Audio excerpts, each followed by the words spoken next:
बच्चों देखो, ऑडियो और वीडियो क्लियर है। ऑडियो और वीडियो क्लियर है। एक्चुअल में क्या है ना यार, ये लॉगिन का प्रोसेस इन्होंने चेंज कर दिया है। जैसे बैच में आते हैं ना, तो बैच में आने के लिए हमें भी लॉगिन करना पड़ता है। तो लॉगिन का प्रोसेस चेंज कर दिया है। अब जिसकी वजह से अभी 15 मिनट तक तो लॉगिन ही नहीं हो पाया। जब बातें आते की तब उन्होंने बताया कि सर ऐसे कर लो वैसे कर लो, तब जाके कहीं लॉगिन हुआ है। अब लॉगिन हुआ है, अब पढ़ाता हूँ।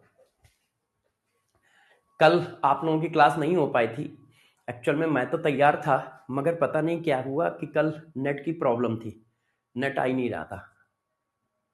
आज मैंने 2 क्लास लगाई हैं, एक अभी एक शाम को 7 बजे लाइव। शाम को 7 बजे वाली लाइव होगी और अभी भी लाइव होगी। मतलब अभी तो लाइव चल ही रही है। उसका रीजन है कल क्लास नहीं ले पाया था, तो कल की क्लास जब नहीं ले पाया था तो आज मैंने फिर शाम को 7 बजे भी लगवाई है। ठीक है बच्चों। अच्छा, आज बॉटनी की क्लास शाम को 5 बजे है क्या? एक बार मैं तरुण सर से पूछ लेता हूँ, नहीं तो इसी को कंटिन्यू करता चला जाऊंगा। पूछ लूँ एक बार, पूछ लेता हूँ। पूछ लेता हूँ तो इसको लंबा ले लेंगे, है ना। 1 मिनट रुक जाओ बस।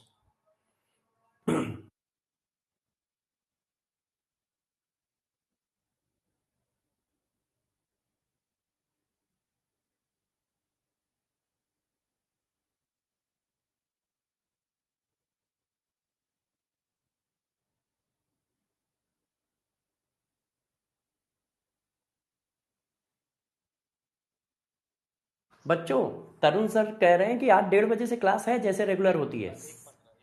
1:15 से। और शाम को आपकी एक्स्ट्रा लगी होगी, है ना। अच्छा, तो एक बार आप देख लीजिएगा, मुझे लगा कुछ उल्टा सीधा हो गया। 5 बजे आपका नाम लिख गया है शायद। एक बार आप चेक कर लीजिएगा, है ना। हाँ, मुझे बता दीजिएगा तो मैं बच्चों को भी बता दूंगा। ठीक है बच्चों, शायद कुछ कंफ्यूजन है। तरुण सर की क्लास जो 1:30 1:15 से होती है वो होगी। और शाम को जो 5 बजे से क्लास लगी है वो शायद तरुण सर की नहीं है, वो शायद एसीपी सर की है। या फिर जैसा भी है अभी तरुण सर बता देंगे। 1 मिनट होल्ड करो। हेलो। हाँ हाँ हाँ, हो गया। वो ईमेल आईडी लॉगिन करके शायद लॉगिन करना था, तब हुआ है। हाँ हाँ, हो गया, क्लास में ही हूँ। ठीक। Okay okay okay.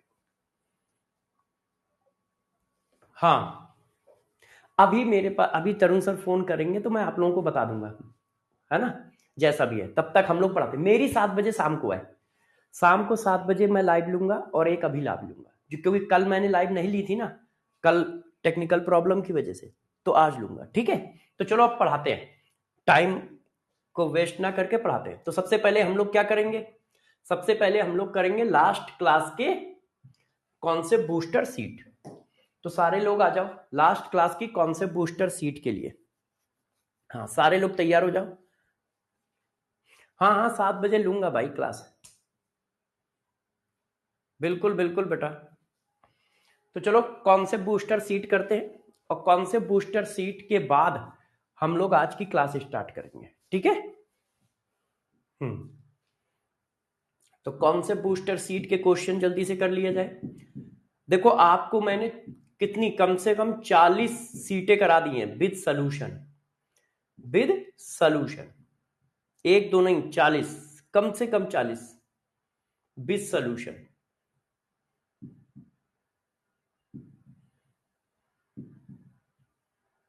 ये आ गई 36 नंबर की सीट। अच्छा, आप लोगों ने वो देख लिया है? आप लोगों को मैंने आप लोगों को मैंने ईसीएस का वो दिया था लेक्चर, इलेक्ट्रोफिलिक एरोमेटिक सब्स्टिट्यूशन का लेक्चर दिया था। तो वो कल या परसों शाम को आया होगा, देख लिया आप लोगों ने? आप लोगों ने इलेक्ट्रोफिलिक एरोमेटिक सब्स्टिट्यूशन का लेक्चर देख लिया है? नहीं देखा तो आप आराम से देख लो, आज देख लो, कल देख लो, परसों देख लो, वो अलग टॉपिक है, मगर उसको देख लो, ठीक है। फिर मैं उसके क्वेश्चन करा दूंगा, कॉन्सेप्ट बूस्टर सीट करा दूंगा। अब चलो इसको करते हैं। Which option is form ethane after Colway electrolysis? तो देखो, कोलवे इलेक्ट्रोलिसिस में होता क्या है। कोलवे इलेक्ट्रोलिसिस में ये होता है ये पोटेशियम साल्ट लोगे तो ये R का फ्री रेडिकल बनता है, और ये फ्री रेडिकल आपस में कंबाइंड होके इस तरह से अल्केन बनाता है। तो हमें 2 कार्बन लाने हैं, इसका मतलब हमारे पास एसिड कैसा होना चाहिए, एसिड ऐसा होना चाहिए, ऐसा। ये फ्री रेडिकल बनेगा और ये फ्री रेडिकल सेल्फ में कंबाइंड हो जाएगा, तो ये ऐसा आ जाएगा। इसका मतलब सी आंसर सही है, सी आंसर सही है। Which gas release in anode in Kolbe electrolysis of potassium acetate. तो देखो पोटेशियम एसीटेट ये होता है। अब जब इसकी कोल्बे इलेक्ट्रोलिसिस करोगे तो ये देखो फ्री रेडिकल बनेगा, तो ये फ्री रेडिकल आपस में कंबाइंड हो गया, फिर ये कार्बन डाइऑक्साइड निकल गई, फिर KOH और फिर हाइड्रोजन गैस। ये चीजें एनोड पे निकलती हैं। ये क्या निकलती हैं, एनोड पे। अब ये भी गैस है, ये भी गैस है, तो CO2 भी गैस है और एथेन भी गैस है, तो एक ये निकलेगा एक ये निकलेगा, तो मतलब A और C हमारा सही आंसर है।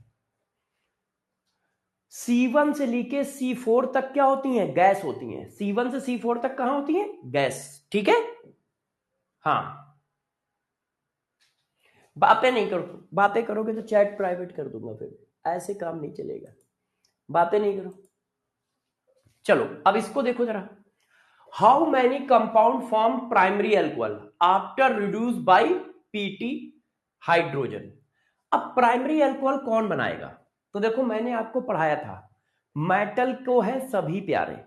क्या पढ़ाया था, मेटल को है सभी प्यारे, पर PD है कुछ खास हमारे। रुदीनियम कार्बन एंड CbC ऑक्साइड ही करते हैं एसिड को अल्कोहल में कन्वर्ट प्यारे। तो एसिड को अल्कोहल में मेटल नहीं कर पाता है, रुदीनियम कार्बन और CbC ऑक्साइड करता है। तो ये तो मेटल लिखा है, प्लेटिनियम लिखा है, तो ये तो अल्कोहल में कन्वर्ट नहीं होगा, ये हो जाएगा, ये हो जाएगा। एल्डिहाइड, कीटोन, एसिड डेरिवेटिव, ये सब अल्कोहल बनाते हैं। तो ये देखो एल्डिहाइड है, अल्कोहल बनाएगा, एस्टर है, अल्कोहल बनाएगा, कीटोन है, अल्कोहल बनाएगा, जिसके पास N होता है वो एमीन बनाता है, तो ये तो गलत हुआ। ये एसिड डेरिवेटिव है, अल्कोहल बनाएगा, ईथर करता ही नहीं है, जिसके पास N है वो एमीन बनाएगा, ये एसिड डेरिवेटिव है, अल्कोहल बनाएगा। तो कितने हो गए, 1 2 3 4 5, 5 आंसर है। मेटल को है सभी प्यारे, पर PD है कुछ खास हमारे। रुदीनियम कार्बन और CbC ऑक्साइड ही करते हैं एसिड को अल्कोहल में कन्वर्ट प्यारे। तो एसिड अल्कोहल में कन्वर्ट मेटल की प्रेजेंस में नहीं होता है, रुदीनियम कार्बन और CbC ऑक्साइड की प्रेजेंस में होता है, कॉपर, बेरियम, क्रोनियम ऑक्साइड की प्रेजेंस में, तो ये नहीं है। एल्डिहाइड हो जाता है, कौन किस में कन्वर्ट होता है, टेबल पढ़ाई थी, ध्यान है, टेबल पढ़ाई थी, कौन किस में कन्वर्ट होता है। एल्डिहाइड कीटोन एसिड डेरिवेटिव जो है अल्कोहल बनाएंगे, और जिसके पास नाइट्रोजन है वो एमीन बनाएगा, और नाइट्रोजन के साथ कार्बन है तो CH2NH2 बनाएगा, मतलब एमीन ही बनाएगा। तो देखो ये अल्कोहल बनाएगा, ये अल्कोहल बनाएगा, ये अल्कोहल बनाएगा, इसके पास नाइट्रोजन है तो ये कन्वर्ट होगा CH2NH2 में, नाइट्रोजन के साथ साथ कार्बन भी है ना फंक्शनल ग्रुप में, ये अल्कोहल बना देगा, ईथर कुछ करता ही नहीं है, ठीक है। नाइट्रोजन है, एमीन बनाएगा, अब देखो एनहाइड्राइड है, एसिड डेरिवेटिव है, ये अल्कोहल बना देगा। तो अल्कोहल ऐसे कितने मॉलिक्यूल बना रहा है, 5 मॉलिक्यूल बना रहा है। अब इसको देखो, PD oblique hydrogen, PD oblique BaSO4, तो जब हाइड्रोजन है तो नॉर्मल है, PD BaSO4 के साथ अलग तरह से बिहेव करता है। PD हाइड्रोजन के साथ क्या करेगा, मेटल को है सभी प्यारे, पर PD है कुछ खास हमारे, है ना। तो PD क्या करेगा, एसिड है, एसिड को किस में कन्वर्ट कर लेगा, एसिड हैलाइड, इसको किस में करेगा, अल्कोहल में। मगर जब ये PD BaSO4 के साथ होगा तब किस में करेगा, एल्डिहाइड में। ध्यान है, मेटल को है सभी प्यारे, पर PD है कुछ खास हमारे। जब PD BaSO4 के साथ चलेगा तो COCl को एल्डिहाइड में कन्वर्ट करेगा, जिसको कहते हैं रोजनमुंड रिडक्शन, जिसको क्या कहते हैं, रोजनमुंड रिडक्शन। ध्यान है सबको, तो इसका आंसर क्या होगा, ए और बी।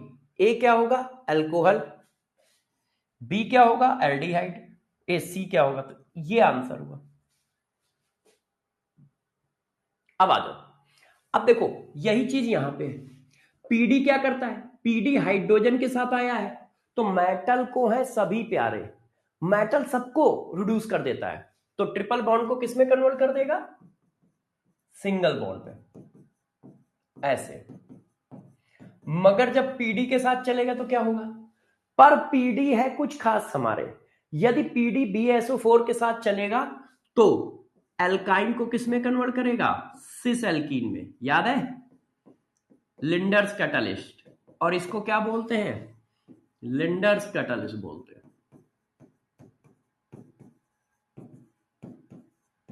इसको क्या बोलते हैं, लिंडर्स कैटलिस्ट बोलते हैं, और बनेगा क्या, सिस एल्कीन। तो ए ट्रांस एल्कीन नहीं होगा, ये ट्रांस एल्कीन लिखा है और बनता सिस एल्कीन है, तो ए सिस एल्कीन होगा, बी ये होगा, तो आंसर क्या आएगा, डी। आंसर क्या आएगा, नहीं नहीं सॉरी सॉरी, आंसर आएगा ई, आंसर क्या आएगा, ई। बस हो गया हमारा, ये सीट देखो पढ़ाई थी जो वो कर दी, ठीक है। अब हम लोग आज की क्लास पे चलते हैं। देखो मैं बार बार ये सारी चीजें बार बार क्वेश्चन वाइज भी देता जा रहा हूं, जैसे आपके दिमाग में रुके, और नोट्स को रिवाइज करना बहुत जरूरी है जब तक ऑर्गेनिक चल रही है, क्योंकि ऑर्गेनिक में बहुत सारी चीजें होती हैं, ध्यान रखिए, ऑर्गेनिक में बहुत सारी चीजें होती हैं। तो लास्ट क्लास में जहां पढ़ा रहा था वहीं से चालू करता हूं। लास्ट क्लास में मैं आपको रिडक्शन पढ़ा रहा था, मैंने मेटल के साथ रिडक्शन पढ़ा दिया था, बताया था मेटल को है सभी प्यारे, पर पीडी है कुछ खास हमारे, रुदीनियम कार्बन और सीबीसी ऑक्साइड ही करते हैं एसिड को अल्कोहल में कन्वर्ट प्यारे। और ये देखो मैंने आपको सब पढ़ाया था, और ये टेबल बनाई थी, ये देखो, ये नहीं, ये भी पढ़ा दिया था, सोडियम बोरोहाइड्रेट भी पढ़ा दिया था, ये पढ़ाया मैंने पहले आपको, मेटल को है सभी प्यारे पर पीडी है कुछ खास हमारे, ये पूरा पढ़ा दिया था, ठीक है। फिर मैंने आपको पढ़ाया था ये सोडियम बोरोहाइड्राइड, कि sodium borohydride NaBH4 Ethel, NaBH4 alcohol solvent के साथ किस तरह से बिहेव करेगा, तो मैंने वहां क्या पढ़ाया था, अल्का का AC है ऑन, है ना, अल्का का AC, अल्का का AC, NaBH4 के पास है अल्का का AC, इसका निमोनिक्स क्या बताया था, NaBH4 के पास है अल्का का AC, अल्का का AC मतलब NaBH4 सिर्फ अल्का के AC को रिड्यूस करेगा, अल मतलब एल्डिहाइड, का मतलब कीटोन, AC मतलब एसाइल क्लोराइड, वो सिर्फ एल्डिहाइड को रिड्यूस करेगा, कीटोन को रिड्यूस करेगा और एसाइल क्लोराइड को रिड्यूस करेगा, बस, बाकी किसी को नहीं करेगा। NaBH4 किसको करेगा, अल्का का AC, aldehyde, ketone, acyl chloride. अब हमने इसीलिए टेबल में देखो NaBH4 में सबको कट करके गए, एल्डिहाइड अल्का, अल्का को करता है, अल्का, अल्का को करता है, फिर अल्का का AC बस इसको करता है, तो एसिड को करेगा नहीं, एस्टर को करेगा नहीं, AC एसाइल क्लोराइड को करेगा हाँ, एनहाइड्राइड को करेगा नहीं, एमाइड को करेगा नहीं, CN को करेगा नहीं, ऑक्साइम को करेगा नहीं, नाइट्रो को करेगा नहीं, एपॉक्साइड को करेगा नहीं, साइक्लिक एस्टर को करेगा नहीं, ठीक है, डबल बॉन्ड को करेगा नहीं, ट्रिपल बॉन्ड को करेगा नहीं, एल्काइल हाइड को करेगा नहीं। अल्का का एसी सिर्फ किसको किसको करेगा, किसको किसको करेगा, अल्का का AC, aldehyde, ketone, acyl chloride, सिर्फ इसको करेगा। हाँ हाँ बेटा, दोनों में सेम, अरे एक मिनट फोन आ रहा था, तरुण सर का फोन आ रहा है, एक बार बात कर लूं, है ना। दोनों में सेम रेजेंट है, बस प्रिंसिपल मॉलिक्यूल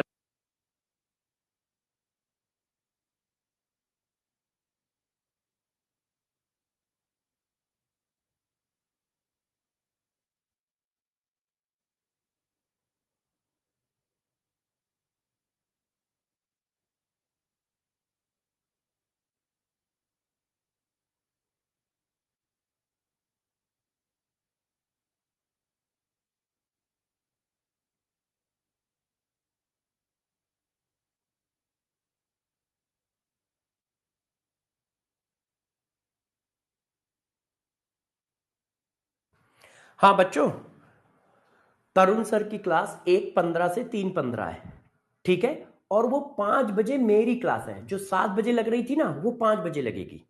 मैं अभी मैसेज भी डाल देता हूं, है ना। वो कंफ्यूजन उन लोगों को हो गया होगा, कंफ्यूजन हो गया होगा वेदांतों की टीम को, तो उन्होंने क्लासेस थोड़ा सा इधर उधर लग गई। 1 मिनट रुक जाइए। सुरेश सर, मेरी क्लास जो आज शाम को लगनी है वो 5 बजे से लगाइएगा, शायद कुछ कंफ्यूजन हो गया था, तो अभी मेरी तरुण सर से बात हुई है ना। तो 5 से 7 कर दीजिएगा। बच्चों को भी मैं 5 बजे बोल दे रहा हूं। हाँ, तो बच्चों अब क्लियर हो गया। मेरी क्लास 5 बजे आएगी, शाम को आएगी, क्या मैं लाइव लूंगा। और अभी तरुण सर की क्लास 1:15 से 3:15 रहेगी, शाम को उनकी कोई क्लास नहीं है ना। और शाम को सिर्फ मेरी क्लास है और कोई क्लास नहीं है, ठीक है। 5 से 7। अच्छा, अब पढ़ते हैं।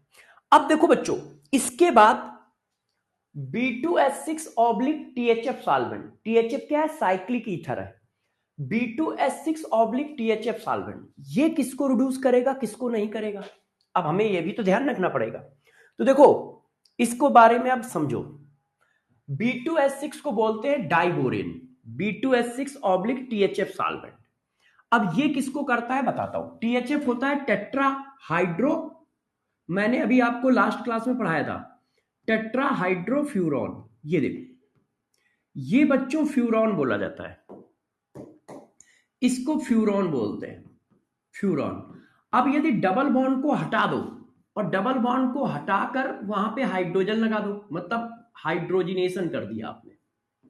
ये देखो ऐसे एक एक हाइड्रोजन तो पहले से था, तो इसको बोला जाता है टेट्रा हाइड्रोफ्यूरॉन। टेट्रा हाइड्रोफ्यूरॉन। और इसको एज ए सॉल्वेंट दिया जाता है, साइक्लिक है ये, THF, ठीक है। तो क्या है? डाइबोरेन/THF सॉल्वेंट। ये किसको करता है, किसको नहीं करता है? तो जरा देखो, डाइबोरेन का नहीं है AC ऑन, डाइबोरेन का नहीं है AC on.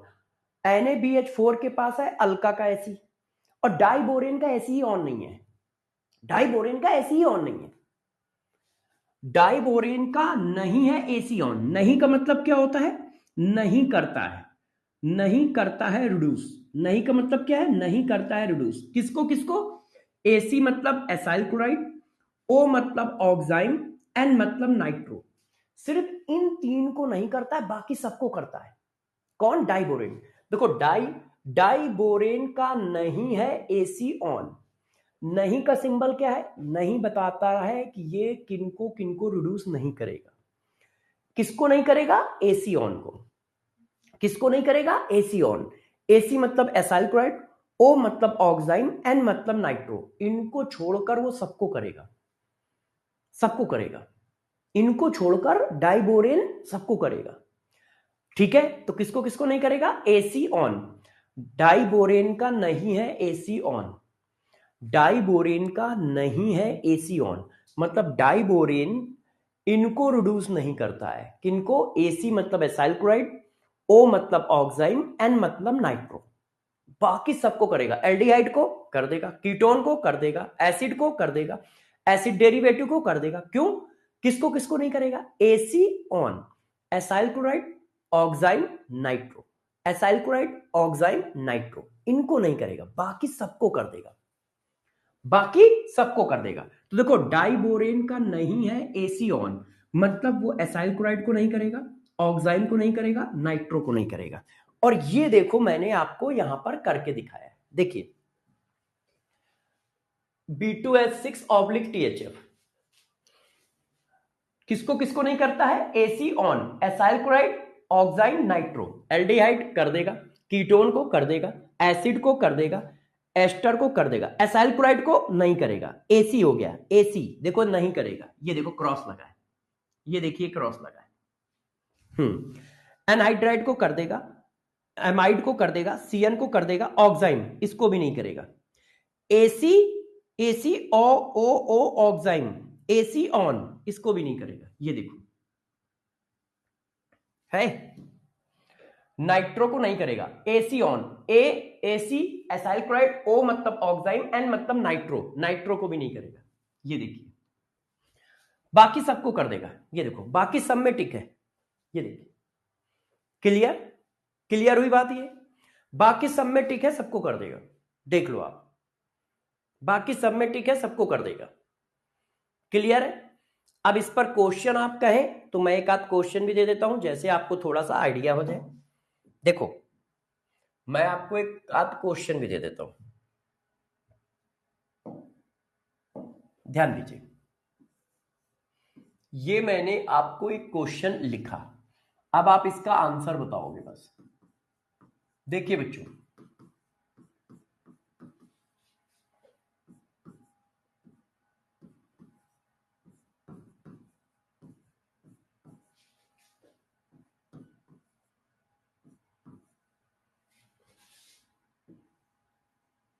B2H6 oblique THF,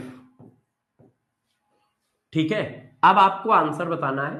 A is, अब ए क्या है देखो, ऑप्शन 1 मैंने पहले ऑप्शन में ये लिखा, मैंने अल्कोहल को कीटोन को सेकेंडरी अल्कोहल में कन्वर्ट कर दिया और एसाइल क्लोराइड को अल्कोहल में कन्वर्ट कर दिया। बी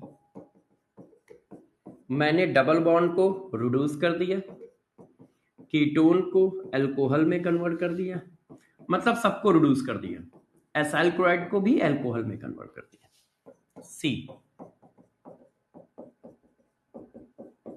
ये मैंने बना दिया, ये बना दिया और इसको मैंने कुछ नहीं किया। डी डबल बॉन्ड को रिड्यूस कर दिया। अब आप बताओ आंसर कौन है। अल्कोहल को नहीं किया, एसाइल क्लोराइड को कर दिया। ये अब आंसर बताओ। तो आपने देखा रेजेंट कौन है, B2H6 ऑब्लिक THF। तो आपने क्या कहा, एसीऑन। ये किसको किसको रिड्यूस नहीं करता है, एसीऑन। एसाइल क्लोराइड को रिड्यूस नहीं करता है, ऑक्साइम को रिड्यूस नहीं करता है और नाइट्रो को रिड्यूस नहीं करता है, बाकी सबको कर देता है। तो क्या, और डबल बॉन्ड, डबल बॉन्ड को भी नहीं करता है ना। डबल बॉन्ड में देखो टिक था कि नहीं था, शायद डबल बॉन्ड को कर देता है। एक मिनट, डबल बॉन्ड को कर देता है। तो देखो इसको कर देगा, इसको कर देगा, इसको नहीं करेगा। तो डबल बॉन्ड को कर देगा और इसको कर देगा। तो डबल बॉन्ड को कर देगा किसमें, सिंगल बॉन्ड में, इसको कर देगा अल्कोहल में। तो आंसर इज, आंसर कौन है भाई, एक मिनट देखना, आंसर तो बना ही नहीं है। एक मिनट, यहां पे आंसर बना लो।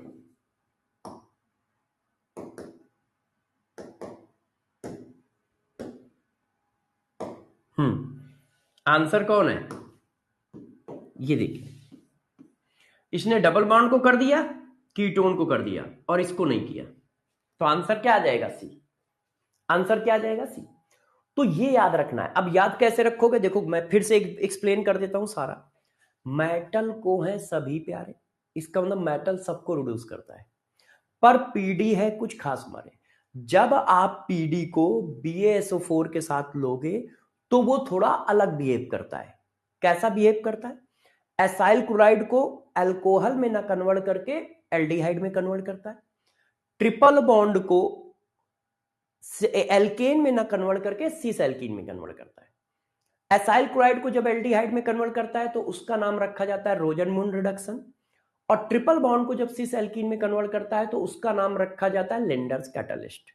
ठीक, मेटल को है सभी प्यारे, पर पीडी है कुछ खास हमारे।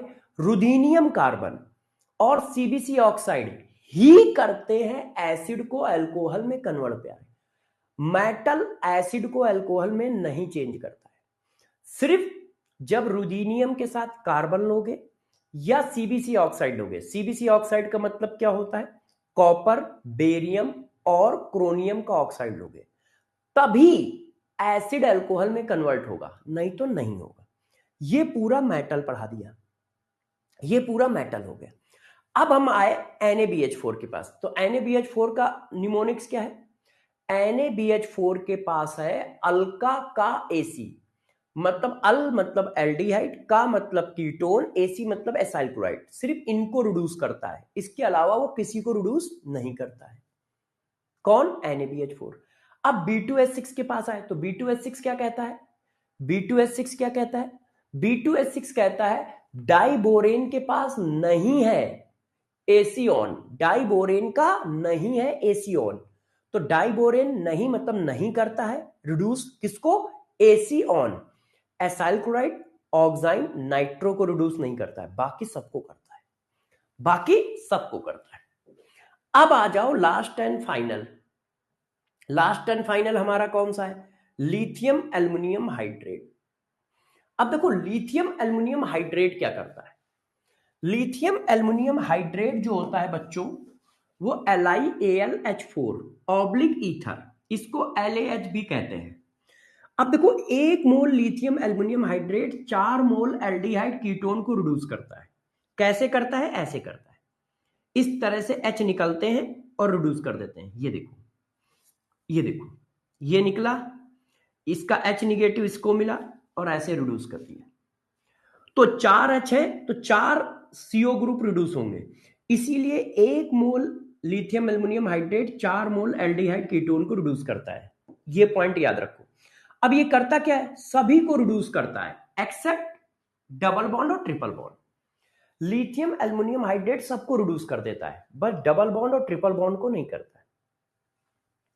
डबल बॉन्ड और ट्रिपल बॉन्ड को नहीं करता है। लिथियम एल्युमिनियम हाइड्रेट बाकी सबको रिड्यूस कर देता है, बाकी सबको रिड्यूस कर देता है। लिथियम एल्युमिनियम हाइड्रेट किसी को नहीं छोड़ता है।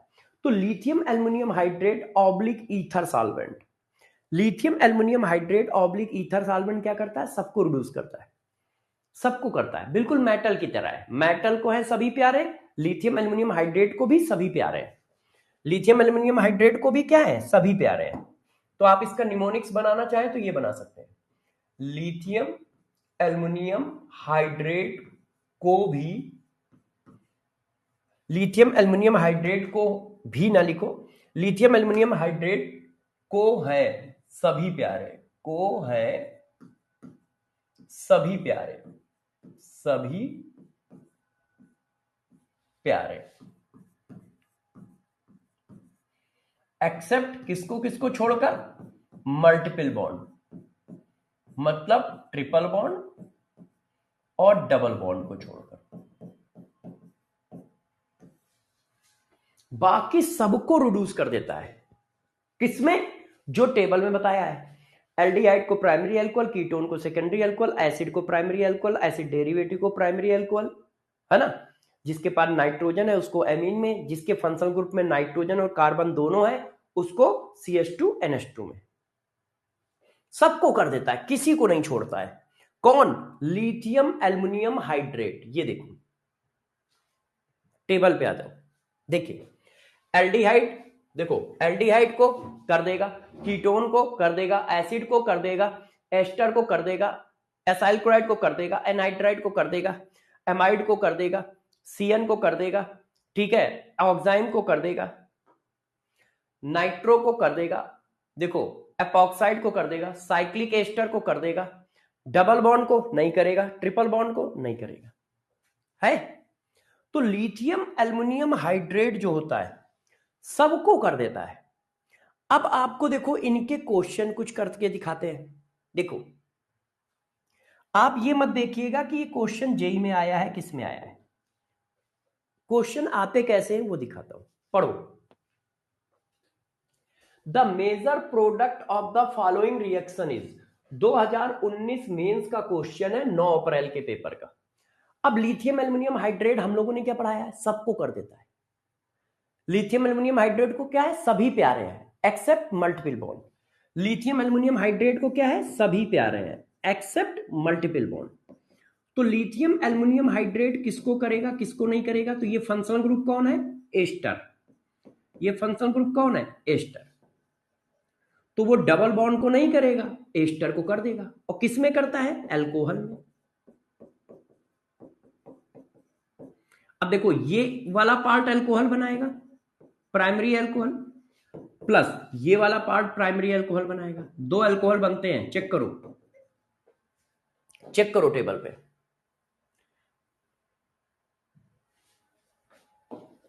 ये देखो, ये वाला, ये देखो, ये वाला, ये देखो, है ना? तो ये आंसर आया। अब आप मैच करा लो भाई, मैच करा लो। कहां पे है?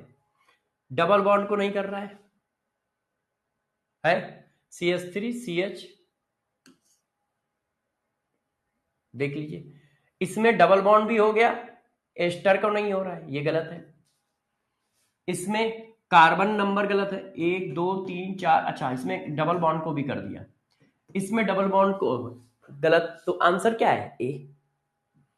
अब इसको चेक करो, ये दिख रहा है आपको, ये वाला फिगर दिख रहा है, the major product obtain in the following reaction. ये भी 2019 का 11 जनवरी का क्वेश्चन है। आपको यदि प्रोडक्ट ना दिख रहा हो तो प्रोडक्ट मैं बना देता हूं। ये प्रोडक्ट क्या है, मैं बना देता हूं।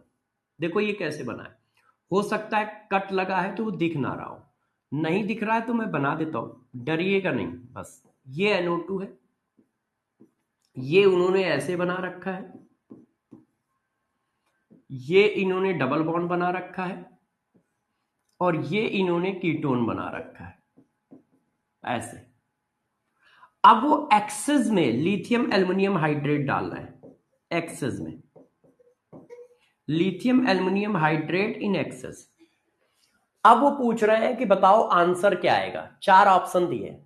तो अब देखो लिथियम एल्युमिनियम हाइड्रेट क्या करता है, सबको रिड्यूस करता है। हम लोगों ने क्या पढ़ा है, लिथियम एल्युमिनियम हाइड्रेट सबको करता है, तो एक इसको कर देगा, किसमें? अल्कोहल में।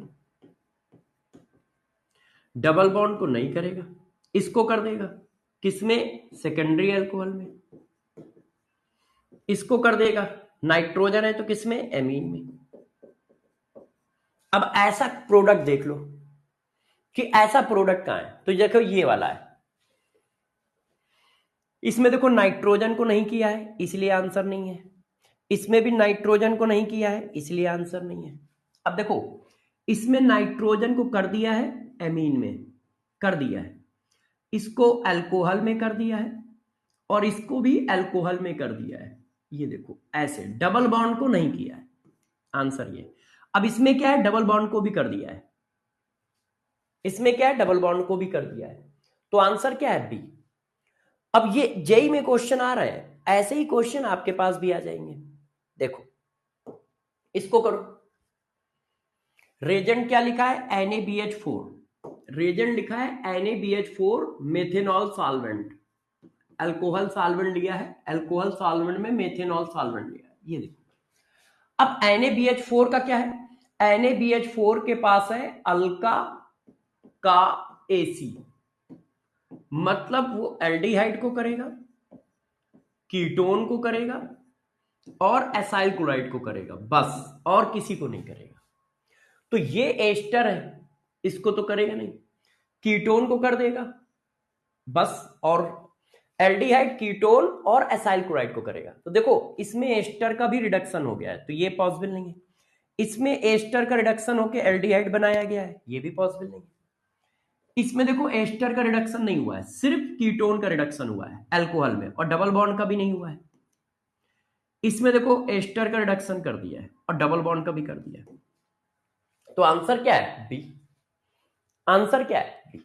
ऐसे क्वेश्चन आपको मिलेंगे पेपर में, मैं एक साथ सारा पढ़ा दे रहा हूं, जैसे क्या है कि आपको पूरी केमिस्ट्री में आसान हो जाए, कि अब आपको बार बार नहीं पढ़ने हैं, कहीं बार बार आपको परेशान नहीं होना है, बार बार आपको कहीं परेशान नहीं होना है। तो देखो मैंने क्या पढ़ाया, मैंने आपको पढ़ाया कि गौर से देखो, मैं चारों के निमोनिक्स बना दे रहा हूं, वो मेन है 4, कौन कौन? मेटल को है सभी प्यारे, पर पीडी है कुछ खास हमारे, रुदीनियम कार्बन और CbC ऑक्साइड ही करते हैं एसिड को अल्कोहल में कन्वर्ट प्यारे। मेटल सबको रिड्यूस कर देता है, जब पीडी को BaSO4 के साथ लोगे तो उसका एक अलग बिहेवियर आता है, वो COCl को अल्कोहल में ना कन्वर्ट करके COCl को एल्डिहाइड में कन्वर्ट करता है। इसको एक स्पेसिफिक नाम दिया जाता है रोजनमून रिडक्शन। इसी तरह से ट्रिपल बॉन्ड है तो PbBaSO4 इसको सिस एल्कीन में कन्वर्ट करता है, ना कि एल्केन में। ठीक है, इसको कहा जाता है रिडंडेंस कैटालिसिस। और एसिड अल्कोहल में कभी कन्वर्ट नहीं होता है, वो सिर्फ रुदीनियम कार्बन और CbC ऑक्साइड की प्रेजेंस में होता है, किसी दूसरे मेटल की प्रेजेंस में एसिड अल्कोहल में नहीं जाता है। ये हो गया मेटल का। अब मैंने बताया NaBH4 के पास है अल्का का AC, मतलब NaBH4 सिर्फ रिड्यूस करता है अल्का का AC। अल मतलब एल्डिहाइड, का मतलब कीटोन, AC मतलब एसाइल क्लोराइड। सिर्फ इन 3 ग्रुप को रिड्यूस करता है और किसी को रिड्यूस नहीं करता है। B2H6 के बारे में क्या बताया मैंने? कहा डाइबोरेन का नहीं है AC ऑन, मतलब डाइबोरेन नहीं करता है। AC मतलब एसाइल क्लोराइड, ऑन में O मतलब ऑक्साइम, N मतलब नाइट्रो। सिर्फ 3 ग्रुप को छोड़कर वो सबको रिड्यूस करता है। कौन? डाइबोरेन। फिर मैंने बताया लिथियम एल्युमिनियम हाइड्रेट। इसको क्या? लिथियम एल्युमिनियम हाइड्रेट को सभी हैं प्यारे, लिथियम एल्युमिनियम हाइड्रेट को सभी हैं प्यारे except multiple bond. Lithium aluminium hydrate सबको रिड्यूस करता है, सिर्फ डबल बॉन्ड और ट्रिपल बॉन्ड को रिड्यूस नहीं करता है। सिर्फ डबल बॉन्ड और ट्रिपल बॉन्ड को रिड्यूस नहीं करता है। इतना पढ़ाया है। अब मैं आपको कुछ और रिड्यूसिंग एजेंट पढ़ाता हूं। क्लिमिंसन रिडक्शन। क्लिमिंसन रिडक्शन क्या होता है? CO ग्रुप जो होता है CH2 में चेंज हो जाता है, किसकी प्रेजेंस पे? ZnHg/HCl। इसका रेजेंट कौन है? ZnHg/HCl। ध्यान रखना, ZnHg/HCl ये इसका रेजेंट है। और ये करता क्या है? ये करता ये है कि CO ग्रुप को बोला जाता है कार्बोनाइल ग्रुप। कार्बोनाइल ग्रुप वो CO ग्रुप को CH2 में चेंज करता है ऐसे। ZnHg/HCl इसका रेजेंट है, रिड्यूसिंग एजेंट है, और वो CO ग्रुप को CH2 में चेंज करेगा। अच्छा, इसी तरह होता है वुल्फ-किर्शनर रिडक्शन।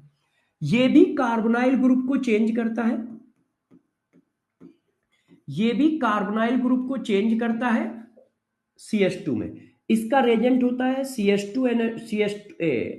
NH2NH2 KOH, और NH2NH2 को क्या बोलते हैं? हाइड्राजीन बोलते हैं। NH2NH2 को बच्चों क्या बोलते हैं? हाइड्राजीन बोलते हैं। तो हाइड्राजीन ऑब्लिक बेसिक मीडियम है, KOH है, NaOH है, तो वुल्फ-किर्शनर रिडक्शन है, और वो CO ग्रुप को CH2 में चेंज करेगा। क्लिमिंसन रिडक्शन क्या होता है? वो भी CO ग्रुप को CH2 में चेंज करता है, मगर रिड्यूसिंग एजेंट कौन है? ZnHg/HCl। ZnHg/HCl। अब इसमें जरा ध्यान रखना, ये बात मैं एल्डिहाइड कीटोन में पढ़ाऊंगा। CO ग्रुप जो है जब एसिड की प्रेजेंस में रिएक्शन करता है तो ये रिएक्शन होती है। बेस की प्रेजेंस में CO ग्रुप CH2 में चेंज होता है। एल्डिहाइड कीटोन में मैं ये पढ़ाऊंगा भी, मगर यहां पर भी मैंने लिख दिया है एल्डिहाइड एंड कीटोन में रिएक्शन मैकेनिज्म, ठीक है, में बताऊंगा। ये सारा बताऊंगा, मगर नोट फॉर्म में ध्यान रखना। बच्चे क्या है? NH2NH2 याद रखते हैं। ध्यान रखना ये बेसिक मीडियम है और ये एसिडिक मीडियम है। यदि मीडियम चेंज हो गया तो रेजेंट चेंज हो जाएगा, मतलब रिएक्शन चेंज हो जाएगी। तो इसको जरा थोड़ा अच्छे से ध्यान रखना। तो मैंने क्या बताया? क्लिमिंसन रिडक्शन CO ग्रुप को CH2 में चेंज करता है, रेजेंट कौन होता है? ZnHg/HCl। वुल्फ-किर्शनर रिडक्शन CO ग्रुप को CH2 में चेंज करता है, रेजेंट कौन होता है? NH2 hydrogen, NH2NH2 base KOH या NaOH। यदि ऑब्लिक एसिड हुआ तो ये प्रोडक्ट बनेगा, फिर CH2 में नहीं चेंज होगा, ये बनेगा। कैसे बनता है ये सब एल्डिहाइड कीटोन में पढ़ाया जाएगा, बिल्कुल परेशान ना हो। वहां पर ये बात मैं फिर से बताऊंगा, मगर अभी आप इस बात को ध्यान रखिएगा। क्या? CO ग्रुप किस में चेंज होता है? CH2 में, ठीक है। ZnHg/HCl की प्रेजेंस में चेंज होगा तो क्लिमिंसन रिडक्शन बोला जाएगा, और NH2 NH2 ऑब्लिक KOH की प्रेजेंस में चेंज होगा, बेसिक मीडियम में चेंज होगा, तो वुल्फ-किर्शनर रिडक्शन बोला जाएगा। अब प्रोडक्ट एक आध क्वेश्चन करके दिखाता हूं कि ये करेगा कैसे। ये कुछ नहीं करेगा, आपको इस तरह से करेगा। जैसे ये देखो, ये कार्बोनाइल ग्रुप है एल्डिहाइड कीटोन का, तो ये इसको किस में चेंज कर देगा, CO ग्रुप को CH2 में। ये देखो एल्केन बन गया। ये हमारा ईथर है, इसको किस में चेंज कर देगा, CH2 में। CO ग्रुप को CH2 में चेंज कर देगा। ये देखो कौन, ZnHg ऑब्लिक HCl या NH2NH2 ऑब्लिक बेस। ये किया तो वुल्फ-किर्शनर रिडक्शन, ये किया तो क्लेमेंसन रिडक्शन।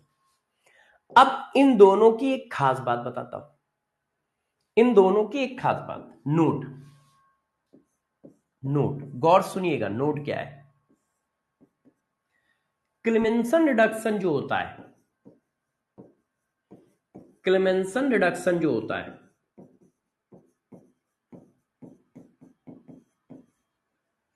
क्लेमेंसन रिडक्शन जो होता है, देखो यहां पे आपने क्या लिया है, HCl। तो यदि CO ग्रुप के साथ कोई बेसिक ग्रुप लगा होता है तो ये यूज नहीं होता है, मतलब ज्यादा सुटेबल नहीं होता है। Clemmensen reduction not suitable, not suitable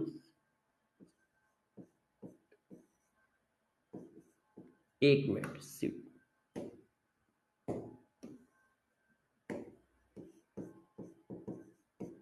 not suitable for compound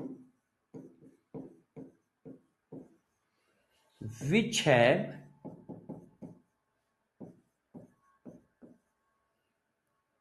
have OH, NH2,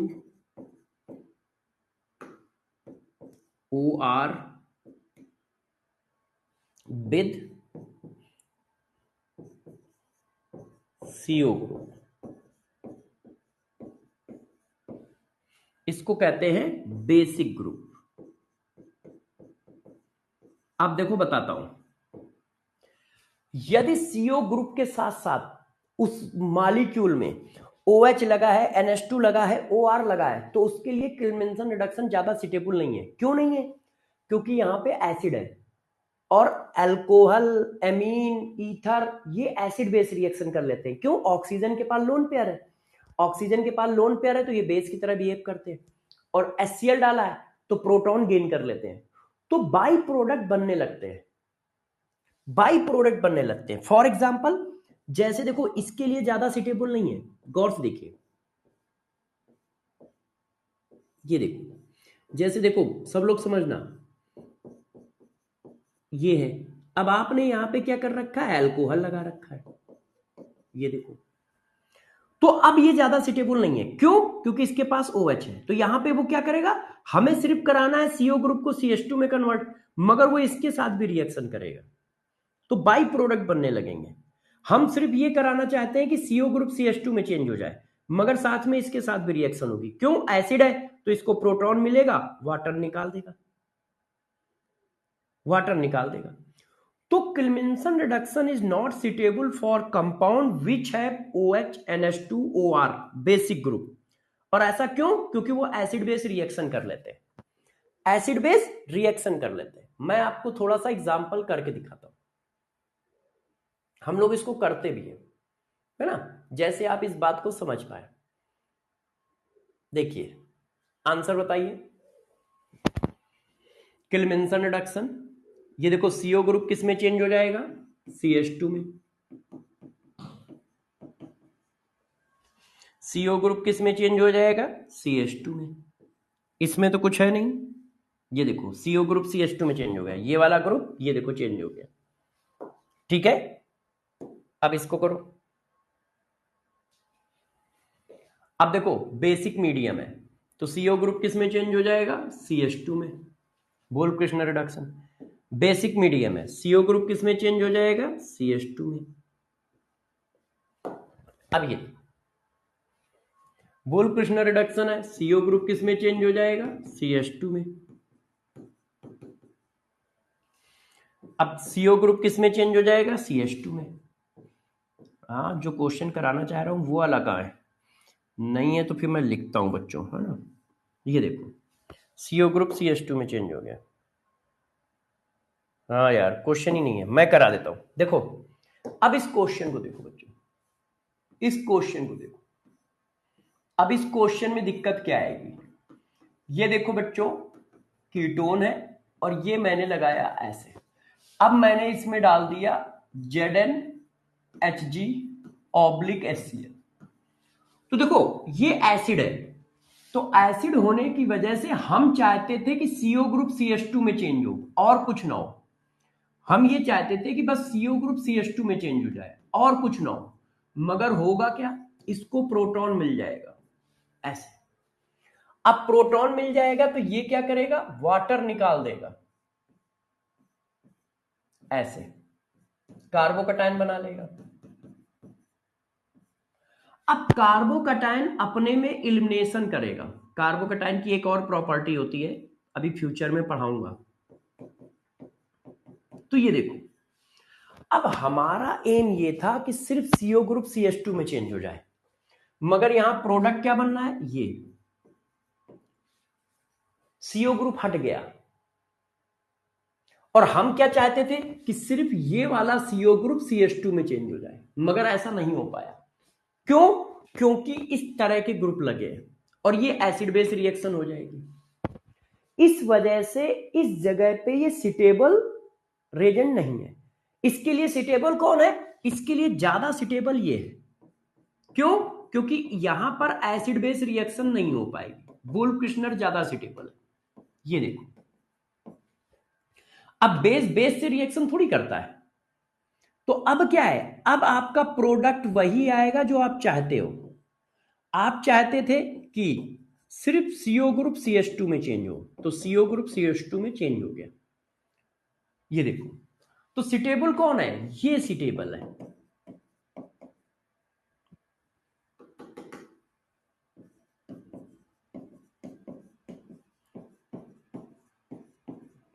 ये देखो, इसी तरह से यदि CO ग्रुप के साथ, गौर सुनना, इसी तरह से बच्चों, यदि CO ग्रुप के साथ कहीं पर ये लगे हैं Br,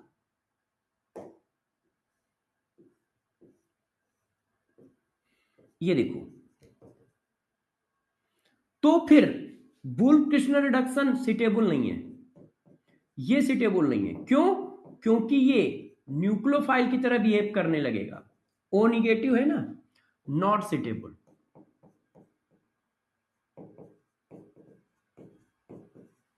ऐसा क्यों? गौर सुनिएगा सारे बच्चे।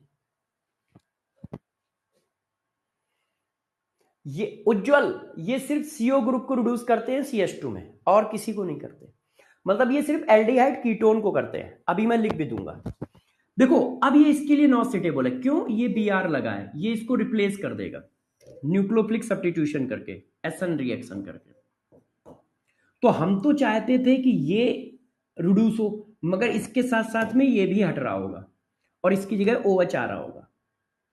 तो यदि CO ग्रुप के साथ में Br लगा है ना, जो लीविंग ग्रुप है, हैलोजन लगे हैं, तो फिर NH2NH2/OH सिटेबल नहीं है, KOH सिटेबल नहीं है। तो इस चीज को मैं आपको वहां पे लिख के दे रहा हूं, जैसे आप लोगों को ये बात ध्यान है, जैसे ये बात ध्यान है। और ध्यान रखना, इसमें रिवीजन लगेगा, देख के आइडिया नहीं लगेगा, इसमें रिवीजन लगेगा। और क्लेमेंसन रिडक्शन किसको करेगा? ओनली एल्डिहाइड कीटोन को, only aldehyde and ketone, ketone को। ये किसको करेगा? ये भी ओनली एल्डिहाइड कीटोन,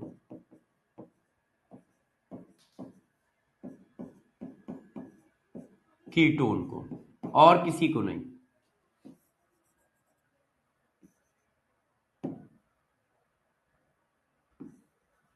अब गौर सुनिए, जैसे क्लेमेंसन रिडक्शन, ठीक है, इस टाइप के ग्रुप के लिए सेंसिटिव है, उसी तरह से उसी तरह से इसके बारे में भी लिख देता हूं, यहां नोट डाल के लिख रहा हूं, नोट डाल के लिख रहा हूं, है ना। तो आप लोग ध्यान रखिएगा, wolf-Kishner reduction not suitable for compound which have halogen या बेस्ट लिविंग ग्रुप, जैसे NO2 पॉजिटिव, मतलब जिनके पास बेस्ट लिविंग ग्रुप है विद CO ग्रुप। तो ये किसके लिए सिटेबल नहीं है? इनके लिए सिटेबल नहीं है। तो आपको ये बात जरा ध्यान रखनी है, एक ये वाला नोट और एक ये वाला नोट। ऐसे क्वेश्चन बहुत टफ क्वेश्चन बनेगा तब आएंगे, नहीं तो सिंपल सिंपल आएगा। तो मैंने आपको क्या बताया, क्लेमेंसन रिडक्शन क्या करता है, CO ग्रुप को CH2 में चेंज करता है। रेजेंट का नाम क्या है? ZnHg/HCl। ठीक है। वुल्फ-किश्नर रिडक्शन क्या होता है? वो भी CO ग्रुप को CH2 में चेंज करता है। ठीक है। रेजेंट क्या है? NH2NH2/OH base. यदि एसिडिक मीडियम हो गया तो प्रोडक्ट अलग आएगा, ध्यान रखो। ये देखो, और ये कैसे आता है, ये पढ़ाया जाएगा एल्डिहाइड कीटोन में। फिर मैंने दो इंपॉर्टेंट पॉइंट बताए। ये कहां के लिए सिटेबल नहीं है? यदि CO ग्रुप के साथ साथ उस पे OH लगा है, OH लगा है, ठीक है, एंड NH2 लगा है, OR लगा है, तो उसके लिए सिटेबल नहीं है। इसी तरह ये किसके लिए सिटेबल नहीं है? यदि CO ग्रुप के साथ साथ हाइड्रोजन लगा है, बेस्ट लिविंग ग्रुप लगे हैं, NH2 पॉजिटिव लगा है, तो क्यों? क्योंकि ये न्यूक्लियोफिलिक सब्स्टिट्यूशन कर सकता है। और ये किसको किसको करेंगे? सिर्फ CO ग्रुप को CH2 में कन्वर्ट करते हैं, तो ये सिर्फ एल्डिहाइड कीटोन करेंगे, ये सिर्फ एल्डिहाइड कीटोन, और कोई नहीं करेगा। एल्डिहाइड कीटोन इसको देते हैं, ध्यान रखिएगा। सिर्फ कौन देता है? एल्डिहाइड और कीटोन देते हैं, और कोई नहीं देता है, और कोई नहीं। अब देखो लास्ट एंड फाइनल, इसके बाद मेथड ऑफ प्रिपरेशन पूरी तरह से खत्म। देखो, reduction of alkyl halide, reduction of alkyl halide, alkyl halide.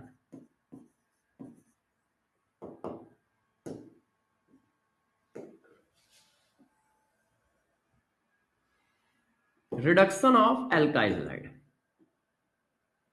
अब देखो, रिडक्शन ऑफ एल्काइल हैलाइड में आपको क्या पढ़ना है, जरा गौर से देख लीजिए सारे बच्चे, एक मिनट।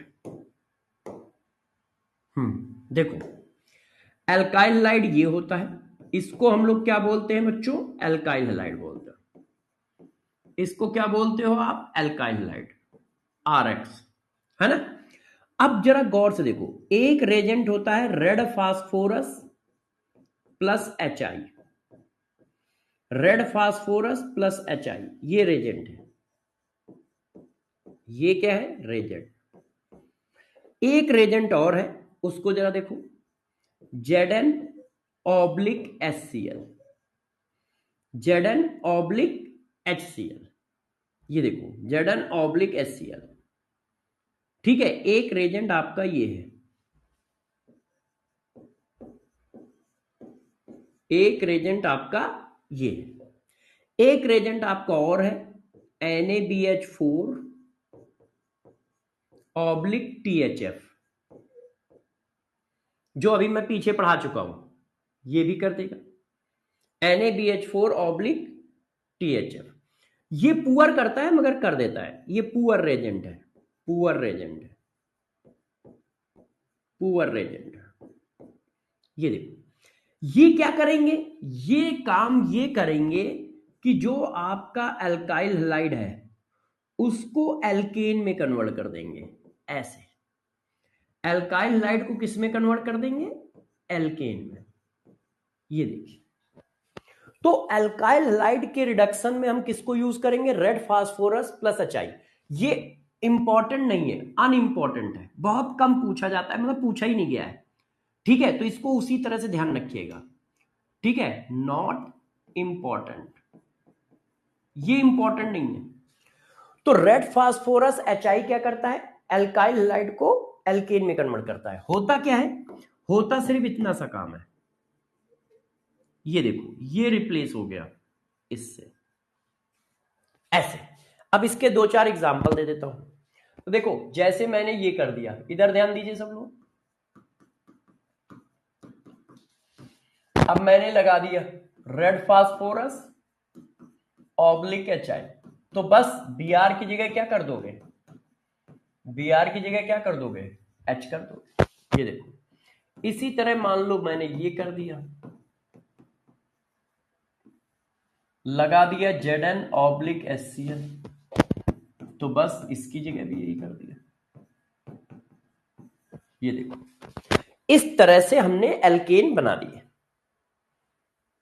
आपको 2-4 एग्जाम्पल और करा देता हूं, आपको क्या करता हूं 2-4 एग्जाम्पल और करा देता हूं, मगर ये इंपॉर्टेंट नहीं है, आज तक पेपर में आया नहीं है और ना पूछा जाता है, ना पूछा जाता है। मगर हाँ आप कह रहे हो तो एक आध करा देता हूं, ठीक है, जैसे आप लोगों की थोड़ी सी प्रैक्टिस हो जाए।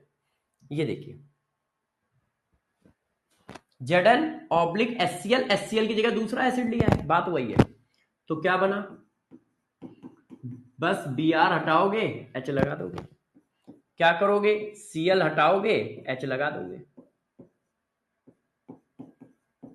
ये देखो Zn oblique HCl, Br हटाओगे H लगा दोगे।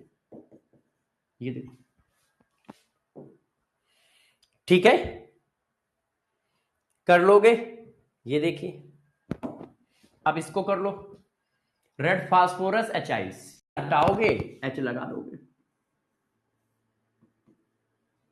इसको कर लो Cl हटाओगे H लगा दोगे।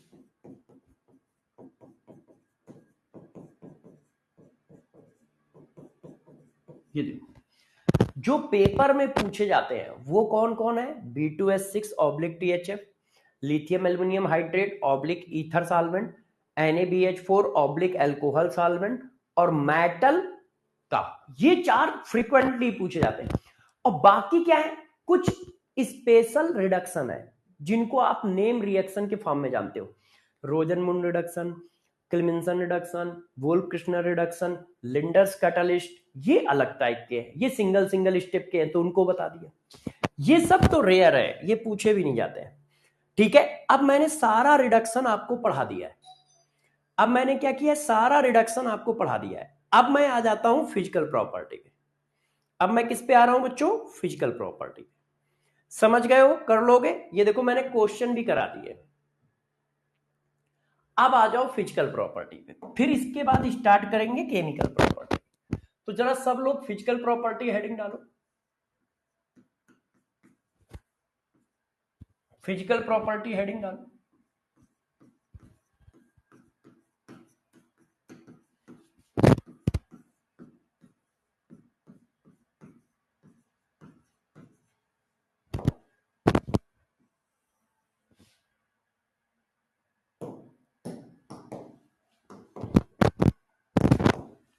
यस, अब आप आ जाओ।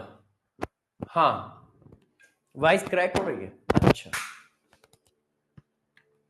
लिविंग ग्रुप बेटा प्रिंस अभी उसमें पढ़ाऊंगा, परेशान ना हो।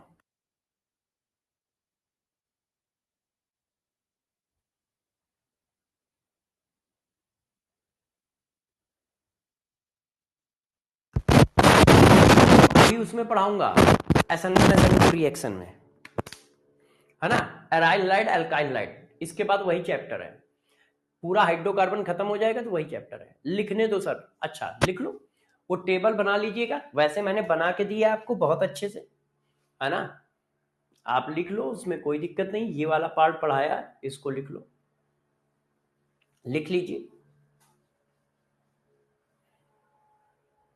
लिख लीजिए। ये देखो क्लेमेंसन रिडक्शन के बारे में पढ़ाया। हाँ आज हमारा एल्केन खत्म हो जाएगा शाम तक, अभी भी हो सकता है या शाम तक हो जाएगा, एल्कीन चालू भी हो जाएगा। इस हफ्ते हम लोग कोशिश करेंगे कि हाइड्रोकार्बन पूरा खत्म हो जाए। अच्छा ठीक है प्रिंस, चैट देख लूंगा, चैट देख लूंगा, है ना, देख लूंगा। ओके चलिए अब आ जाओ। अब जरा देखो बच्चों, सबसे पहली बात इसको जरा गौर से देखो। पहला पॉइंट फिजिकल स्टेट। पहला पॉइंट क्या है? Physical state. तो जरा फिजिकल स्टेट पे फोकस करो। वो क्या है? देखो C1 से लेके C4 मतलब वो गैस होता है। C1 से लेके C4 तक गैस होते हैं, मतलब मीथेन, एथेन, प्रोपेन, ब्यूटेन, ये गैस है। C1 से लेके C4 तक गैस होते हैं, ठीक है। अब दूसरा पॉइंट जरा समझो। C5 से लेके C17 तक लिक्विड होते हैं। C5 से लेके C17 तक लिक्विड होते हैं। तीसरा point, after C17, after C17 वाले वो क्या होते हैं? वैक्स सॉलिड होते हैं। ये देखो, यदि कोई ऐसा हाइड्रोकार्बन है जिसमें 17 से ज्यादा कार्बन है, यदि कोई ऐसा अल्केन है जिसमें 17 से ज्यादा कार्बन है, तो वैक्स सॉलिड होगा। और 5 से लेके 17 तक कार्बन है तो वो क्या होगा? लिक्विड होगा। और C1 से लेके C4 तक क्या होगा? गैस। इतनी बात समझ गए? अच्छा अब दूसरा पॉइंट समझिए, दूसरा पॉइंट समझो, ध्यान दीजिए। जो एल्केन होते हैं बच्चों, गौर से देखिएगा, जो एल्केन होते हैं उनको नॉन पोलर बोला जाता है। क्या बोला जाता है? Non polar molecule. अब ये नॉन पोलर क्यों बोले जाते हैं, उसके पीछे रीजन क्या है? तो देखो जरा बच्चों, जबकि एल्केन के पास CC बॉन्ड होता है और CH बॉन्ड होता है, तो CC बॉन्ड तो सेम एटम के बीच का बॉन्ड है, तो ये तो नॉन पोलर बॉन्ड है। भाई सेम एटम के बीच के बॉन्ड में पोलरिटी होती नहीं है, मगर ये तो डिफरेंट एटम के बीच का बॉन्ड है। मगर हम लोगों ने इसको भी सपोज किया है नॉन पोलर। CH बॉन्ड को सपोज किया जाता है कि ये बॉन्ड पोलर नहीं है, नॉन पोलर बॉन्ड सपोज किया जाता है ऑर्गेनिक केमिस्ट्री में। ऑर्गेनिक केमिस्ट्री में CH बॉन्ड को नॉन पोलर बॉन्ड सपोज किया जाता है, मतलब ये माना जाता है उनके बीच में कोई पोलरिटी नहीं है, किसी तरह का कोई चार्ज नहीं है। इस पर भी जीरो चार्ज है, इस पर भी जीरो चार्ज है। इसी वजह से आप क्या कहते हो? I effect of CH bond zero. इसी को बेस बनाया गया है, I effect of H zero. इसीलिए H का कोई आई इफेक्ट नहीं होता है। CH बॉन्ड की पोलरिटी को जीरो माना गया है, इसीलिए CH बॉन्ड का कोई आई इफेक्ट नहीं है, ना तो इलेक्ट्रॉन इधर जाएंगे ना उधर जाएंगे। तो देखो इसके पास दो ही तरह के बॉन्ड होते हैं, या तो ये बॉन्ड होता है या ये बॉन्ड होता है। ये भी नॉन पोलर है, ये भी नॉन पोलर है, तो पूरा मॉलिक्यूल नॉन पोलर हो जाएगा, पूरा मॉलिक्यूल नॉन पोलर हो जाएगा, है। इसलिए एल्केन नॉन पोलर होते हैं। और नॉन पोलर होने के साथ साथ देखो क्या क्या होते हैं। Non polar colourless, non polar होते हैं, कलरलेस होते हैं, ऑर्डरलेस होते हैं, ऑर्डरलेस होते हैं, है ना। तो ये नॉन पोलर होते हैं, कलरलेस होते हैं, ऑर्डरलेस होते हैं। इतनी बात समझ में आ गई सबको? पहला मैंने बताया कि C1 से C4 तक गैस होंगे, C5 से C17 तक लिक्विड होंगे, आफ्टर C17 वैक्स सॉलिड होंगे, नॉन पोलर होंगे, कलरलेस होंगे और ऑर्डरलेस होंगे। नॉन पोलर क्यों है? क्योंकि CC बॉन्ड होता है वो भी नॉन पोलर बॉन्ड है, CH बॉन्ड है वो भी नॉन पोलर बॉन्ड है, दोनों को हमने नॉन पोलर सपोज किया है। अब अगला पॉइंट समझो, अगला पॉइंट देखिए।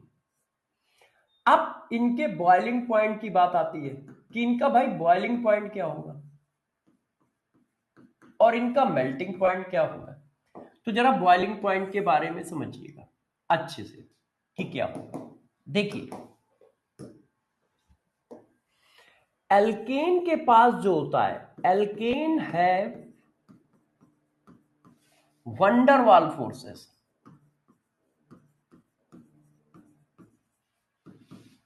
एल्केन के पास वंडरवाल फोर्सेस होते हैं। वंडरवाल फोर्सेस कौन से होते हैं? जो नॉन पोलर कंपाउंड पे एप्लीकेबल होते हैं। एल्केन के पास वंडरवाल फोर्सेस है और ये किस पे होते हैं? नॉन पोलर कंपाउंड पे लगते हैं। नॉन पोलर कंपाउंड पे लगते हैं ये वंडरवाल फोर्सेस। अब वंडरवाल फोर्सेस एक्ट कैसे करते हैं तो जरा उसको ध्यान दो, गौर सुनिएगा। वंडरवाल फोर्सेस एक्ट कैसे करते हैं? वंडरवाल फोर्सेस जो होते हैं उनकी जो पावर होती है वो मॉलिक्यूलर वेट के डायरेक्टली प्रोपोर्शनल होती है। मॉलिक्यूलर वेट ज्यादा होगा तो वंडरवाल फोर्स ज्यादा होगा, मॉलिक्यूलर वेट कम होगा तो वंडरवाल फोर्स कम होगा। ठीक है, तो देखो एल्केन के पास वंडरवाल फोर्स होते हैं, इसी को लंदन फोर्स भी कहते हैं, इसी को डिस्पर्सन फोर्स भी कहते हैं। क्यों? क्योंकि इसमें पोलरिटी नहीं होती है और वंडरवाल फोर्स की पावर जो होती है उसके मॉलिक्यूलर वेट के डायरेक्टली प्रोपोर्शनल होती है। तो जैसे जैसे मॉलिक्यूलर वेट बढ़ेगा वैसे वैसे बॉइलिंग पॉइंट बढ़ेगा। क्यों? क्योंकि भाई बॉइलिंग पॉइंट क्या है? बॉइलिंग पॉइंट डायरेक्टली प्रोपोर्शनल है वंडरवाल फोर्स के और वंडरवाल फोर्स डायरेक्टली प्रोपोर्शनल है मॉलिक्यूलर वेट के। वंडरवाल फोर्स डायरेक्टली प्रोपोर्शनल है मॉलिक्यूलर वेट के। जितना ज्यादा फोर्स होगा आपको उसको लिक्विड स्टेट से वेपर स्टेट में ले जाने में उतनी ही ज्यादा एनर्जी देनी पड़ेगी। तो इसका मतलब क्या है? मेथेन से ज्यादा होगा एथेन का, एथेन से ज्यादा होगा प्रोपेन का, प्रोपेन से ज्यादा होगा ब्यूटेन का, ब्यूटेन से ज्यादा होगा हेप्टेन का, सो ऑन। इसी तरह से आगे बढ़ता चला जाएगा। क्यों? मॉलिक्यूलर वेट बढ़ रहा है, बॉइलिंग पॉइंट बढ़ रहा है। और मॉलिक्यूलर वेट बढ़ने पे बॉइलिंग पॉइंट क्यों बढ़ रहा है? क्योंकि वंडरवाल फोर्स बढ़ रहा है, क्योंकि वंडरवाल फोर्स बढ़ रहा है। अब जरा देखो नोट, आपको फंसा कहां सकता है? यदि मान लो मॉलिक्यूलर वेट कांस्टेंट कर दे तो मॉलिक्यूलर वेट क्या कर दे? कांस्टेंट कर दे। फॉर एग्जांपल किस केस में कांस्टेंट होगा? Isotopes of isomers, sorry isotopes नहीं, आइसोमर्स ऑफ एल्केन। अब यदि हम आइसोमर्स ऑफ एल्केन का बॉइलिंग पॉइंट लगाएं तो देखिएगा, जैसे किसी ने कहा ये देखो पेंटेन, अब पेंटेन का मॉलिक्यूलर वेट C5H10, 5 दूनी 10 2 12। फिर किसी ने कहा आइसोपेंटेन,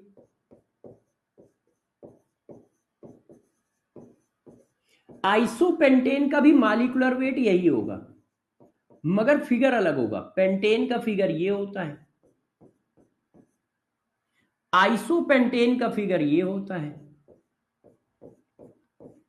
ये देखो 5 कार्बन हो गए। फिर किसी ने कहा नियोपेंटेन, नियोपेंटेन, और नियोपेंटेन का फिगर ये होता है। मॉलिक्यूलर फार्मूला वही रहेगा। क्यों? क्योंकि 5 कार्बन है। ये नियोपेंटेन है। अब कैसे निकालोगे बॉइलिंग पॉइंट? देखो अब कैसे निकालोगे? जब मॉलिक्यूलर वेट कांस्टेंट हो जाए या आइसोमर ऑफ एल्केन के केस में, तो आइसोमर ऑफ एल्केन के केस में क्या कॉन्सेप्ट लगेगा जरा उसको समझो। देखिए आइसोमर ऑफ एल्केन के केस में, आइसोमर ऑफ एल्केन के केस में ध्यान रखना बॉइलिंग पॉइंट इनवर्सली प्रोपोर्शनल होगा ब्रांच के। जितनी ज्यादा ब्रांच उतना कम boiling point, branch of alkane. मगर ये कब काम करता है जरा ध्यान रखिएगा, ये काम कब करेगा? जब मॉलिक्यूलर वेट सेम हो, मॉलिक्यूलर वेट कांस्टेंट हो, तब काम करेगा। ऐसा ना हो कि सब में लगा दो जाके, तब ये काम करता है। ऐसा क्यों होता है? रीजन क्या है इसके पीछे? इसके पीछे रीजन क्या है? देखो इसके पीछे रीजन क्या है? ब्रांच इंक्रीज होने पे क्या होता है? ब्रांच इंक्रीज इंक्रीज होने पर सरफेस एरिया कम हो जाता है।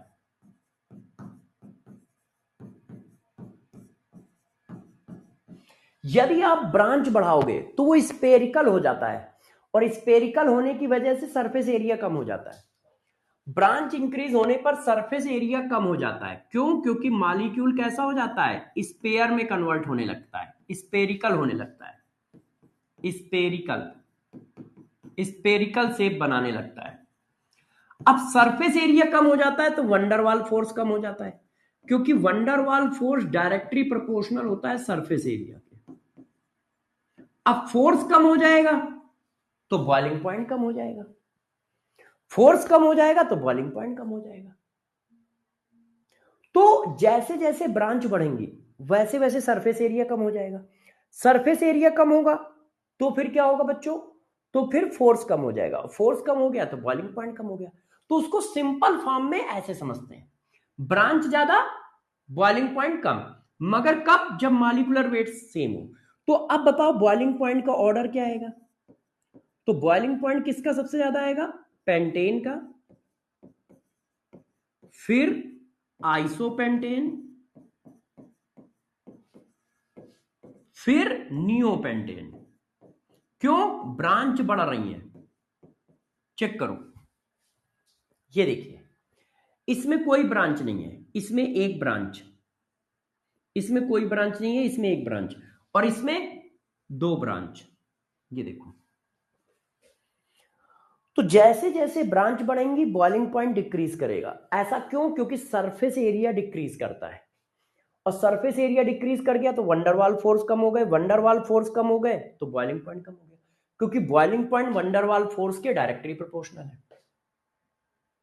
ये देखिए, बॉइलिंग पॉइंट क्या है? वंडरवाल फोर्स के डायरेक्टली प्रोपोर्शनल। जितना ज्यादा फोर्स उतना ज्यादा बॉइलिंग पॉइंट। तो बात समझ पा रहे हो? तो मैंने क्या पढ़ाया? बॉइलिंग पॉइंट जो होगा,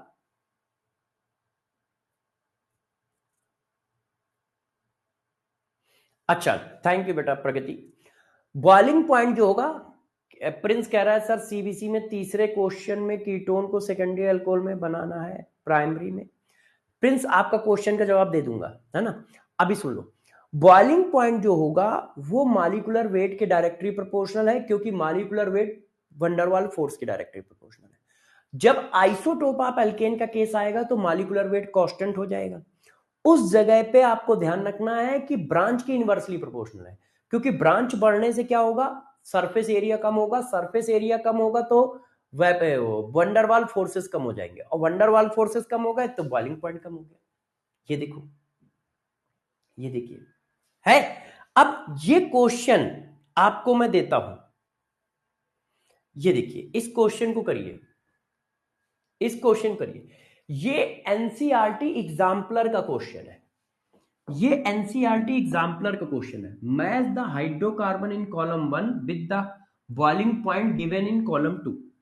पेंटेन, आइसोपेंटेन, नियोपेंटेन। पेंटेन ये होता है, आइसोपेंटेन ये होता है, और नियोपेंटेन ये होता है। जी, अब ये क्या है? आइसोटोप का केस, आइसोमर का केस है, मॉलिक्यूलर वेट कांस्टेंट है। तो जब आइसोमर का केस है तो बॉइलिंग पॉइंट क्या होगा? इनवर्सली प्रोपोर्शनल होगा ब्रांच। इसका मतलब सबसे ज्यादा बॉइलिंग पॉइंट इसका होगा, तो इसकी मैचिंग किसके साथ होगी? इसकी मैचिंग इसके साथ होगी। फर्स्ट की मैचिंग आएगी बी के साथ। अब सेकंड, एक ब्रांच है तो ये सेकंड हाईएस्ट होगा, इसकी मैचिंग सी के साथ होगी। और थर्ड, इसमें सबसे ज्यादा ब्रांच है तो बॉइलिंग पॉइंट सबसे कम होगा, तो इसकी मैचिंग ए के साथ होगी, है ना? यस। तो ये एनसीईआरटी एग्जाम्पलर का क्वेश्चन है। अब वो इसमें ऑप्शन बनाएगा, वहां पर पेपर में, पेपर में क्या करेगा? ऑप्शन बना देगा। इस क्वेश्चन को करिए, arrange the following in decreasing order of their boiling point. N butane, पहला क्या है, नॉर्मल ब्यूटेन, 4 कार्बन है। दूसरा क्या है, 2 मिथाइल ब्यूटेन, तो यार 2 मिथाइल ब्यूटेन ये है आइसोपेंटेन। एन पेंटेन मतलब नॉर्मल पेंटेन। और डी क्या है, 2,2 डाई मिथाइल प्रोपेन, ये आया प्रोपेन, 2,2 डाई मिथाइल प्रोपेन। अब देखो बच्चों, गौर से समझिएगा आंसर। अब ये और ये तो मॉलिक्यूलर फार्मूला सेम है, मॉलिक्यूलर फार्मूला सेम है, तो ये हमें पता है सी, बी और डी। क्यों, इनके मॉलिक्यूलर फार्मूला सेम है, क्या, C5H12, ये भी पेंटेन है 5 कार्बन, ये भी 5 कार्बन, ये भी 5 कार्बन, तो ब्रांच ज्यादा बॉइलिंग पॉइंट कम, ब्रांच ज्यादा बॉइलिंग पॉइंट कम, ब्रांच एक भी नहीं बॉइलिंग पॉइंट सबसे ज्यादा। अब ये क्या है, इसका मॉलिक्यूलर वेट कम है, इसका मॉलिक्यूलर वेट कम है, तो ये सबसे पीछे आएगा। क्यों, मॉलिक्यूलर वेट ज्यादा तो बॉइलिंग पॉइंट ज्यादा, तो सबसे ज्यादा आएगा सी का, फिर बी का, फिर डी का। इनके मॉलिक्यूलर वेट ज्यादा है, इसका मॉलिक्यूलर वेट कम है।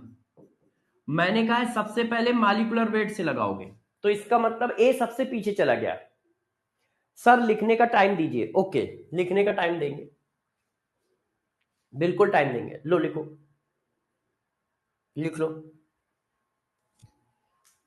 बात समझ पाए कॉन्सेप्ट, ये देखो कॉन्सेप्ट,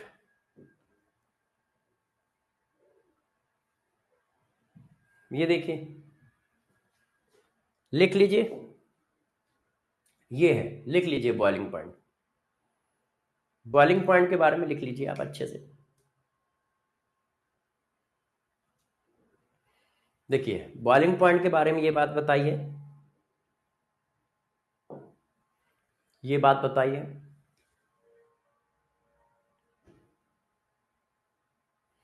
अब जरा देखो बच्चों, अब अगली हेडिंग नंबर कौन सी है जरा देख लें, 3 के बाद 4, मेल्टिंग पॉइंट। अब बात करते हैं मेल्टिंग पॉइंट की। भाई मेल्टिंग पॉइंट में क्या होता है, तो मेल्टिंग पॉइंट में सबसे पहले आप बताओ मेल्टिंग पॉइंट में होता क्या है। मेल्टिंग पॉइंट में आप सॉलिड से लिक्विड में जाते हो, किस में जाते हो, सॉलिड से लिक्विड में जाते हो कि नहीं जाते हो। मेल्ट करने का मतलब क्या है, सॉलिड से लिक्विड जाओगे। अब सॉलिड हमारा कौन है, एल्केन, वैक्स सॉलिड, और हमें जाना है लिक्विड में, है ना, ऐसे। अब जरा देखो होता क्या क्या है, किस तरह से काम करता है मेल्टिंग पॉइंट, ठीक है। अच्छा, अब मैं आपको समझाता हूं, अगले पेज में ले चलते हैं, आराम से समझाता हूं। देखो बच्चों, ये मेथेन है, ये एथेन है, ये प्रोपेन है, ये ब्यूटेन है, और ये पेंटेन है। अब जरा गौर समझिए, इसके पास एक कार्बन है C1, तो ये कैसा कार्बन है, ऑड कार्बन है। इसके पास 2 कार्बन है, तो ये इवन कार्बन है। इसके पास 3 कार्बन है, फिर ऑड नंबर ऑफ कार्बन है। इसके पास 4 कार्बन है, तो फिर इवन है। इसके पास 5 कार्बन है, फिर ऑड है कि नहीं, बात समझ में आई कि नहीं। भाई इसके पास एक कार्बन है तो ऑड नंबर ऑफ कार्बन है, इसके पास 2 कार्बन है, इवन कार्बन है, इसके पास 3 कार्बन है, ऑड है, इसके पास 4 है, इवन है, इसके पास 5 है, ऑड है। अब देखो मेल्टिंग पॉइंट करता क्या है, गौर समझिएगा, मेल्टिंग पॉइंट क्या करता है। Melting point of alkene depend upon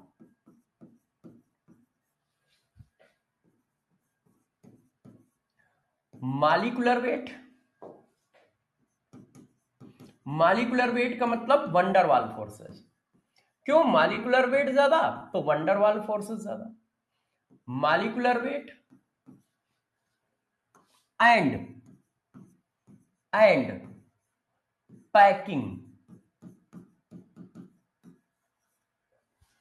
packing of molecule.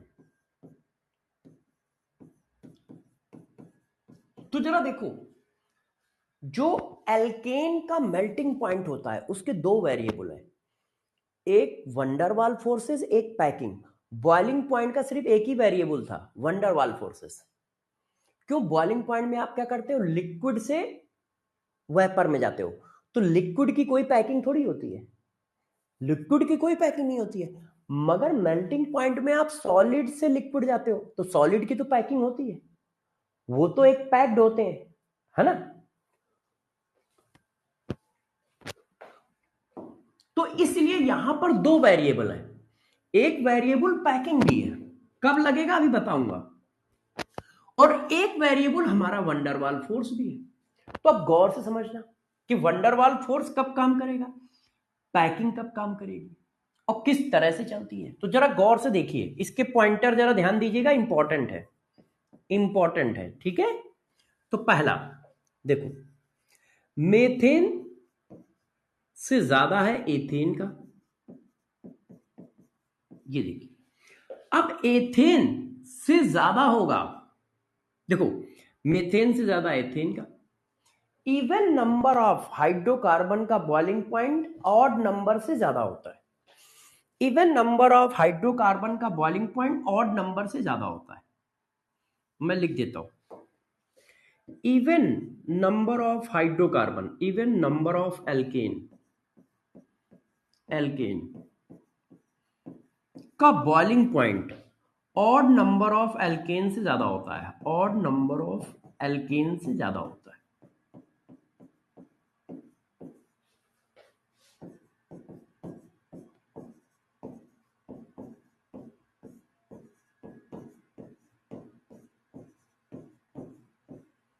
होता है, रीजन क्या है, due to packing, due to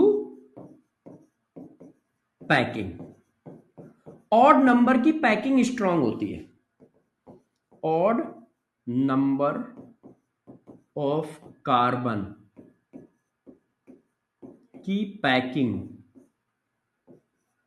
strong होती है। कैसे होती है अभी दिखाऊंगा, ठीक है, पहले लिख लेने दो। ऑड नंबर ऑफ कार्बन की पैकिंग स्ट्रांग होती है इवन नंबर से। तो मतलब क्या हुआ, मतलब कुछ ऐसा है, गौर से सारे बच्चे सुनेंगे, ब्यूटेन का बॉइलिंग पॉइंट पेंटेन से ज्यादा होगा, सॉरी बॉइलिंग पॉइंट कह रहा हूं, मेल्टिंग पॉइंट। ब्यूटेन का, देखो ब्यूटेन का मेल्टिंग पॉइंट पेंटेन से ज्यादा होगा, ठीक है, अपने सक्सेसिव नंबर से ज्यादा होता है, सक्सेसिव, सक्सेसिव नंबर से। तो देखो इसका सक्सेसिव नंबर ये है ना, इसका सक्सेसिव ऑड नंबर कौन है ये, तो अपने सक्सेसिव ऑड नंबर से ज्यादा होगा, ये इससे ज्यादा होगा, ठीक है, ये इससे ज्यादा होगा। तो ब्यूटेन से ज्यादा पेंटेन, ठीक है, पेंटेन से ज्यादा क्या होगा, मेथेन, मेथेन के बाद आएगा प्रोपेन। क्यों? अपने सक्सेसिव ऑड नंबर से ज्यादा होगा। ये देखो गौर सुनिए, इसका इससे ज्यादा होगा, इसका इससे ज्यादा होगा, एथेन का प्रोपेन से ज्यादा होगा, ब्यूटेन का पेंटेन से ज्यादा होगा। बस इसके बाद आगे ये काम नहीं करता है। यदि कोई कहे क्या हेक्सेन का हेप्टेन से ज्यादा होगा, नहीं, ऑक्टेन का नॉनेन से ज्यादा होगा, नहीं। ये रूल जो होता है सिर्फ 5 कार्बन तक काम करता है, ये जो लिखा हुआ है जी, only applicable for C1 to C5 carbon. बस ये आप चाहें तो एनसीईआरटी में एक टेबल बनी है, एनसीईआरटी में एक टेबल है, टेबल 9.2, वहां पर सारा डाटा दिया हुआ है, वहां पर सारा डाटा दिया हुआ है। एनसीईआरटी में टेबल है 9.2, वहां पे सारे डाटा दिए हुए हैं, उसी के हिसाब से मैं बता रहा हूं, गौर समझिए। तो गौर सुनो क्या मैंने कहा, इवन कार्बन ऑफ एल्केन का melting point odd carbon of alkane से ज्यादा होता है, मगर ये रूल जो है C1 से C5 तक लगता है। और ऑड में भी कैसा, सक्सीसिव। ऐसा नहीं होगा कि एथेन का प्रोपेन से ज्यादा हो जाए, क्यों, क्योंकि ये इवन है, अपने बगल वाले ऑड से ज्यादा है। इसका बगल का ऑड ये है, इसके बगल का ऑड ये है, बस। इसके बाद ये रूल अप्लीकेबल नहीं है। नोट, आफ्टर C5 एल्केन, इसके बाद ये रूल अप्लीकेबल नहीं है। इसके बाद यही चलता है, मॉलिक्यूलर वेट डायरेक्टली प्रोपोर्शनल है, मेल्टिंग पॉइंट डायरेक्टली प्रोपोर्शनल है मॉलिक्यूलर वेट के। उसके बाद ये काम नहीं करता है, मतलब अब काम नहीं करेगा। देखो अब ऐसा ही चलेगा, C6H14 हेक्सेन से ज्यादा हेप्टेन, ये देखो हेप्टेन से ज्यादा ऑक्टेन, अब मॉलिक्यूलर वेट डोमिनेट कर रहा है। ऑक्टेन से ज्यादा नोनेन, नोनेन से ज्यादा डेकेन, अब मॉलिक्यूलर वेट डोमिनेट कर रहा है, सो ऑन। यहां पे क्या हो रहा है, डोमिनेशन चल रहा है मॉलिक्यूलर वेट का, पैकिंग का कोई डोमिनेशन नहीं है। डोमिनेशन किसका है, मॉलिक्यूलर वेट का। मगर इस केस में पैकिंग का बीच बीच में डोमिनेशन आता है, जिसकी वजह से ये रैंडम ऑर्डर आ रहा है, जिसकी वजह से ये रैंडम ऑर्डर आ रहा है। तो फिर से इस बात को समझना, क्योंकि यहां पर क्वेश्चन खूब गलत होंगे।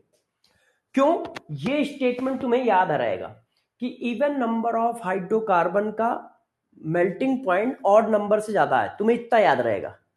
अब तुम क्या करोगे, ये जाके हेक्सेन पे भी लगा दोगे, हेप्टेन पे भी लगा दोगे, और जबकि ये सिर्फ C1 से C5 कार्बन तक काम करता है, उसके बाद के कार्बन पे ये काम ही नहीं करता है। मतलब ये सिर्फ 3 एटम मॉलिक्यूल के लिए, एथेन का प्रोपेन से ज्यादा होगा, ब्यूटेन का पेंटेन से ज्यादा होगा, बस। इसके बाद सिर्फ मॉलिक्यूलर वेट काम करेगा। मॉलिक्यूलर वेट बढ़ रहा है तो मेल्टिंग पॉइंट बढ़ रहा है, मॉलिक्यूलर वेट बढ़ रहा है तो मेल्टिंग पॉइंट बढ़ रहा है। तो ये बात जरा ध्यान रखिएगा, गड़बड़ ना होने पाए, नहीं तो समय के साथ साथ भूलोगे, समय के साथ साथ भूलोगे। और ऐसा फ्लक्चुएशन क्यों आ रहा है, क्योंकि यहां पर पैकिंग भी एक वेरिएबल है। तो छोटे मॉलिक्यूल पर पैकिंग का रोल आता है, बड़े मॉलिक्यूल पर फिर डोमिनेट नहीं करती पैकिंग। तो मैंने आपको क्या पढ़ाया, मैंने आपको पढ़ाया कि मेल्टिंग पॉइंट ऑफ एल्केन के 2 वेरिएबल हैं, एक मॉलिक्यूलर वेट, एक पैकिंग, ठीक है। इवन नंबर ऑफ एल्केन का melting point successive odd number से ज्यादा होता है, और ये रूल सिर्फ C5 तक काम करता है। उसके हिसाब से ऑर्डर क्या आएगा वो मैंने लिख दिया है, ब्यूटेन, फिर पेंटेन, फिर एथेन, फिर प्रोपेन, और फिर मेथेन। इसके बाद 5 कार्बन के बाद सिर्फ मॉलिक्यूलर वेट वाला रूल काम करता है, जिसका मॉलिक्यूलर वेट ज्यादा उसका मेल्टिंग पॉइंट ज्यादा। ये देखो, क्या इतनी बात याद रहेगी। हाँ, इवन की पैकिंग स्ट्रांग होगी।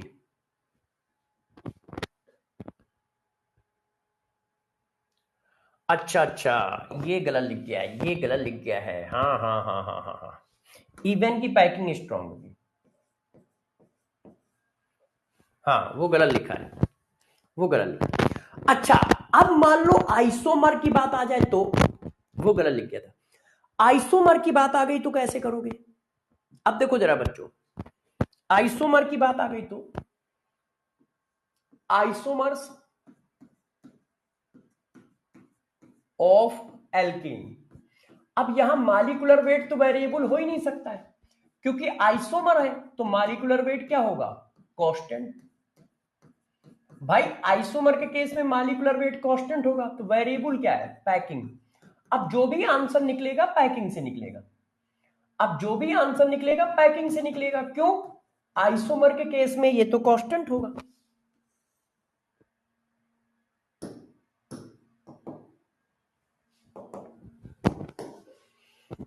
आइसोमरिज्म है ना, तो आइसोमर्स के केस में क्या होगा, मॉलिक्यूलर वेट कांस्टेंट हो गया।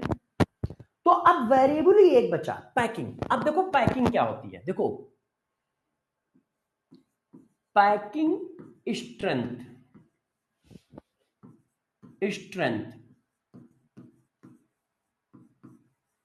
डायरेक्टली प्रोपोर्शनल होती है ब्रांच।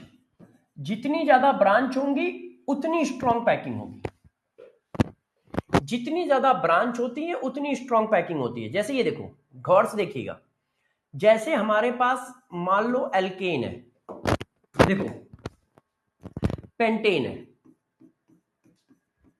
ये देखो पेंटेन है।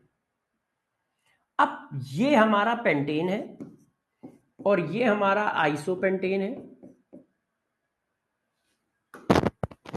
और ये हमारा नियोपेंटेन है। ये देखो, तो नियोपेंटेन की पैकिंग ऐसे होगी, गौर से देखो, एक मॉलिक्यूल ये है नियोपेंटेन का, अगला मॉलिक्यूल ऐसे आएगा,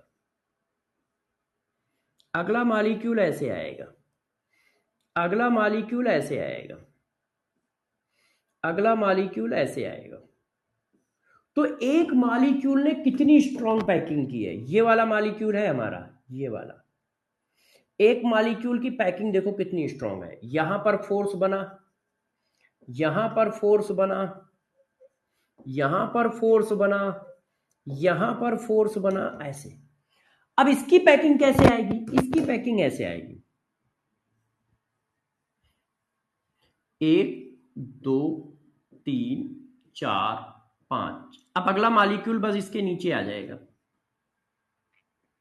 1 2 3 4 5, और इसके आगे जो लगना होगा वो ऐसे लगेगा,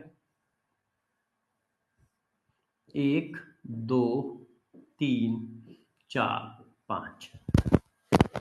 तो यहां पर क्या है, इंटरेक्शन कम है, यहां पर देखो कोई इंटरेक्शन ही नहीं बनना है। तो इसलिए जैसे जैसे ब्रांच बढ़ेगी पैकिंग बढ़ेगी। तो आप मेल्टिंग पॉइंट की बात करोगे तो ब्रांच ज्यादा, मेल्टिंग पॉइंट ज्यादा। बॉइलिंग पॉइंट से उल्टा है, बॉइलिंग पॉइंट में क्या था, ब्रांच ज्यादा तो बॉइलिंग पॉइंट कम, क्योंकि वहां पैकिंग का रोल ही नहीं था, वहां लिक्विड से वेपर में जा रहे हो और यहां सॉलिड से लिक्विड में जा रहे हो, तो पैकिंग का रोल है। तो देखो यहां पे आंसर क्या आएगा, नियोपेंटेन,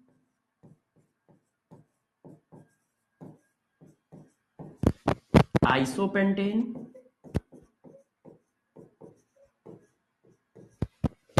और पेंटेन।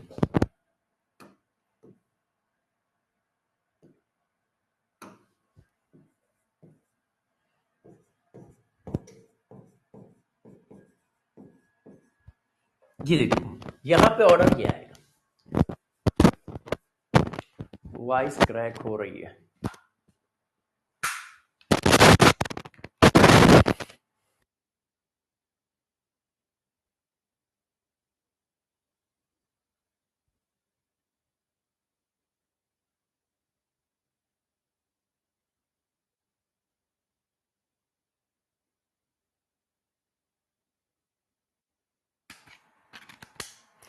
हाँ बच्चों,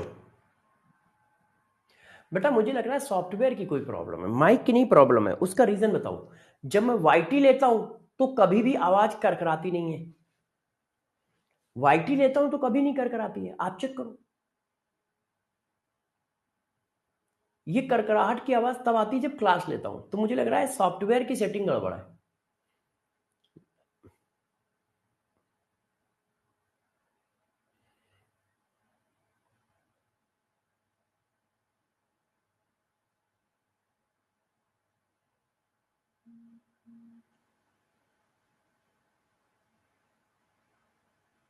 हाँ बेटा कह सकते हो अमन, मगर ये आइसोटोप के केस में होगा।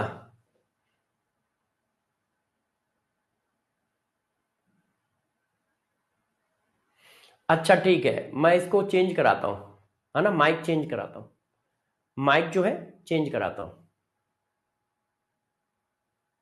माइक चेंज कराता हूं। रिकॉर्डेड में भी नहीं आती, बिल्कुल सही कह रहे हो, जब मैं रिकॉर्डेड रहता हूं तो भी नहीं आती है। अच्छा बेटा ठीक है। हाँ। तो जरा देखो बच्चों, क्या ये बात आप समझ पाए? तो देखो ये फिजिकल प्रॉपर्टी मैंने एल्केन की पूरी पढ़ा दी कि हाँ भाई एल्केन की क्या क्या फिजिकल प्रॉपर्टी है, कैसे कैसे काम कर रही है। ठीक है, अब हम बात करते हैं क्या, केमिकल प्रॉपर्टी की। अब बात करते हैं केमिकल प्रॉपर्टी। अब देखो केमिकल प्रॉपर्टी में आपको एक खास बात बताता हूं, गौर से सारे बच्चे समझेंगे।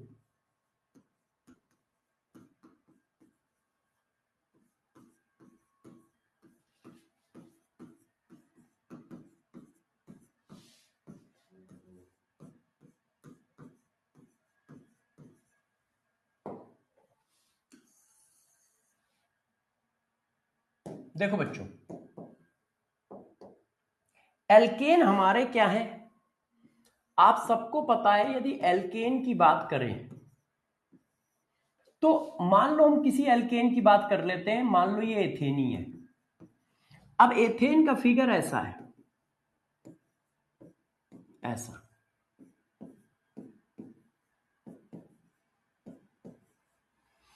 अब मैंने आपसे कहा कि ये बॉन्ड कैसा है, नॉन पोलर।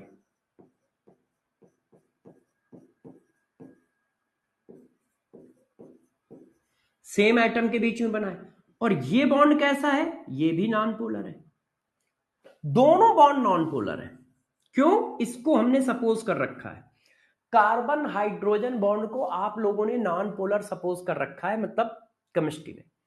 अब पूरा मॉलिक्यूल नॉन पोलर है और जितनी भी रिएक्शन होती है वो सब पोलरिटी की वजह से होती है, वो सब पोलरिटी की वजह से होती है।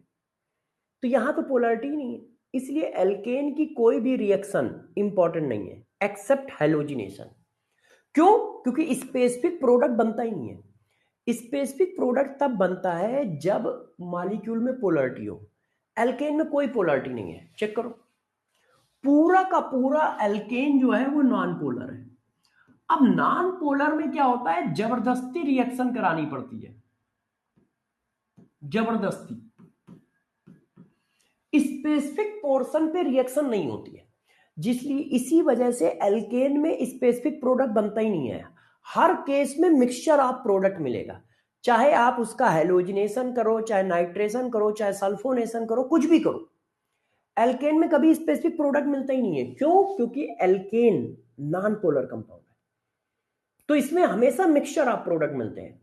क्योंकि जब ये वाला बॉन्ड ब्रेक होगा तो हो सकता है ये ब्रेक हो जाए, हो सकता है ये ब्रेक हो जाए, हो सकता है ये हो जाए, हो सकता है ये हो जाए। क्यों, क्योंकि जितनी पावर इसके लिए चाहिए उतनी इसके लिए चाहिए। क्यों, क्योंकि सब नॉन पोलर है, सब के सब नॉन पोलर है।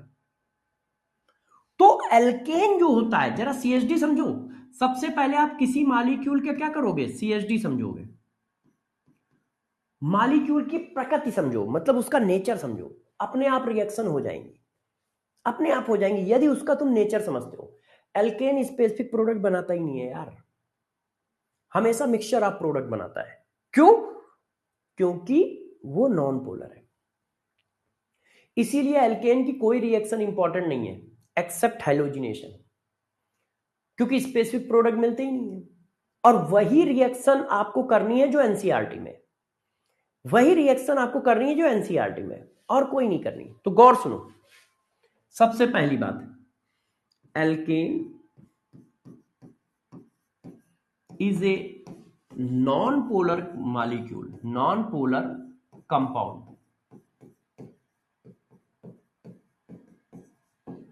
so does not react easily। वो easily रिएक्शन ही नहीं करता है, easily reaction occurs only high temperature and pressure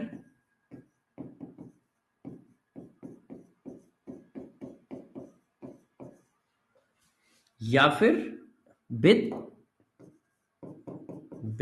specific reagent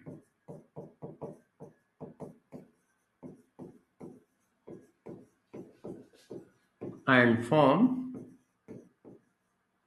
mixture of product। और हमेशा मिक्सचर ऑफ प्रोडक्ट बनाता है। एल्केन नॉन पोलर है, जिसकी वजह से वो इजीली रिएक्शन ही नहीं करता है। जब भी रिएक्शन करता है हाई टेम्परेचर, हाई प्रेशर और स्पेसिफिक रेजेंट की प्रेजेंस में करता है, और स्पेसिफिक प्रोडक्ट बहुत कम बनाता है, ज्यादा से ज्यादा मिक्सचर ऑफ प्रोडक्ट बनाता है। क्या बनाता है? मिक्सचर ऑफ प्रोडक्ट बनाता है। तो इसका मतलब एल्केन इजीली रिएक्शन करेगा ही नहीं, इजीली रिएक्शन करता ही नहीं है। इसी वजह से वो मिक्सचर ऑफ प्रोडक्ट बनाता है। तो उसमें से कौन सी रिएक्शन अपने लिए इंपॉर्टेंट है वो अब हम स्टार्ट करते हैं, और उसको आप लोग गौर से समझिएगा सब लोग, ठीक है, कि कैसे कैसे करनी है, क्या करना है। देखो, तो इसकी सबसे पहली इंपॉर्टेंट रिएक्शन जो है, जो इंपॉर्टेंट भी है, वो है हैलोजिनेशन। उसी को मैं सबसे पहले पढ़ा रहा हूं, क्योंकि हैलोजिनेशन खत्म तो एल्केन खत्म। अगले फिर 5 से 10 मिनट में एल्केन खत्म हो जाएगा। हैलोजिनेशन खत्म तो एल्केन खत्म, ध्यान रखिएगा। अब जरा देखो, हैलोजिनेशन का मतलब क्या है और किस तरह से हैलोजिनेशन एल्केन का होगा। देखिए, हैलोजिनेशन, आपने कहा कि एल्केन नॉर्मल रिएक्शन करता ही नहीं है, तो इसका मतलब किसी ना किसी चीज की प्रेजेंस लगेगी। तो हैलोजिनेशन हम कराते हैं क्या? सनलाइट की प्रेजेंस में। सनलाइट मतलब यूवी रेडिएशन, एचन्यू, फोटोन की प्रेजेंस में। हम इनका हैलोजिनेशन कहां कराएंगे? सनलाइट की प्रेजेंस में कराएंगे और फोटोन की प्रेजेंस में कराएंगे। फोटोन क्या करेगा? एनर्जी देगा, और एनर्जी देके बॉन्ड को ब्रेक करेगा, है ना। किसकी प्रेजेंस में कराएंगे? सनलाइट की प्रेजेंस में कराएंगे, यूवी रेडिएशन कराएंगे। पहला पॉइंट तो ये हुआ, हम या तो सनलाइट देंगे या यूवी रेडिएशन देंगे, ऐसा। अच्छा, दूसरा होगा क्या? ये करेगा क्या? ये सीएच बॉन्ड को ब्रेक करेगा। ये करेगा क्या? सीएच बॉन्ड को ब्रेक करेगा। जैसे ये है, ये देखो, आपने क्या किया? एनर्जी दी। भाई एच न्यू क्या है? एनर्जी है। ये फोटोन है। अब फोटोन क्या देता है? फोटोन एनर्जी के पैकेट है, तो एनर्जी मिलेगी। एनर्जी मिलने से बॉन्ड ब्रेक हो जाएगा, ऐसे, और फ्री रेडिकल बनेगा इस तरह से। ये देखो, इस तरह, ये देखिए, फ्री रेडिकल बनेगा, और इसी तरह से इसका बॉन्ड ब्रेक होगा। मान लो हेलोजिनेशन करा रहे हो,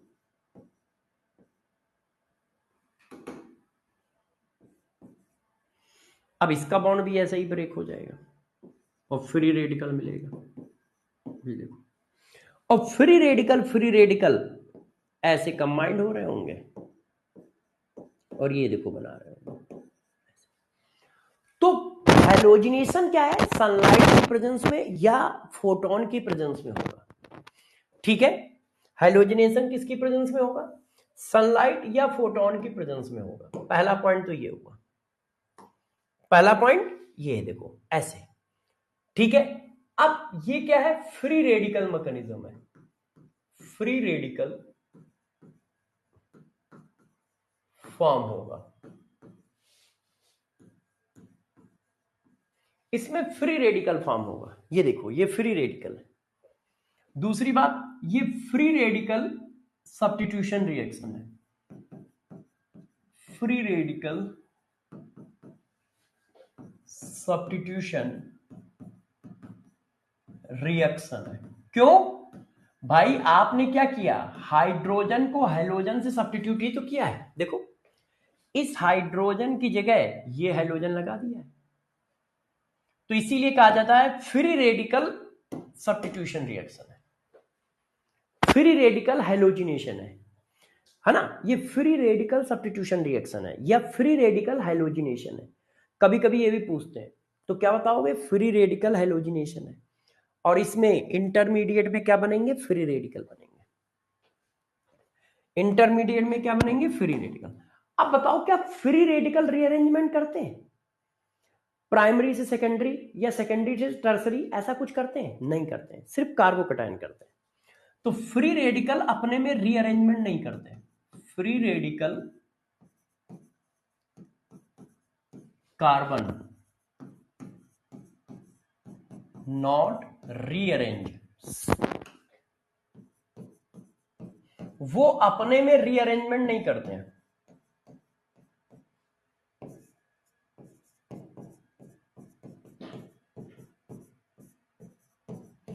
ये स्पेशल फीचर सिर्फ कार्बोकैटायन के पास होता है, तो ये कोई रीअरेंजमेंट नहीं करेंगे। अच्छा वाइस फिर क्रैक हो रही है, अरे यार।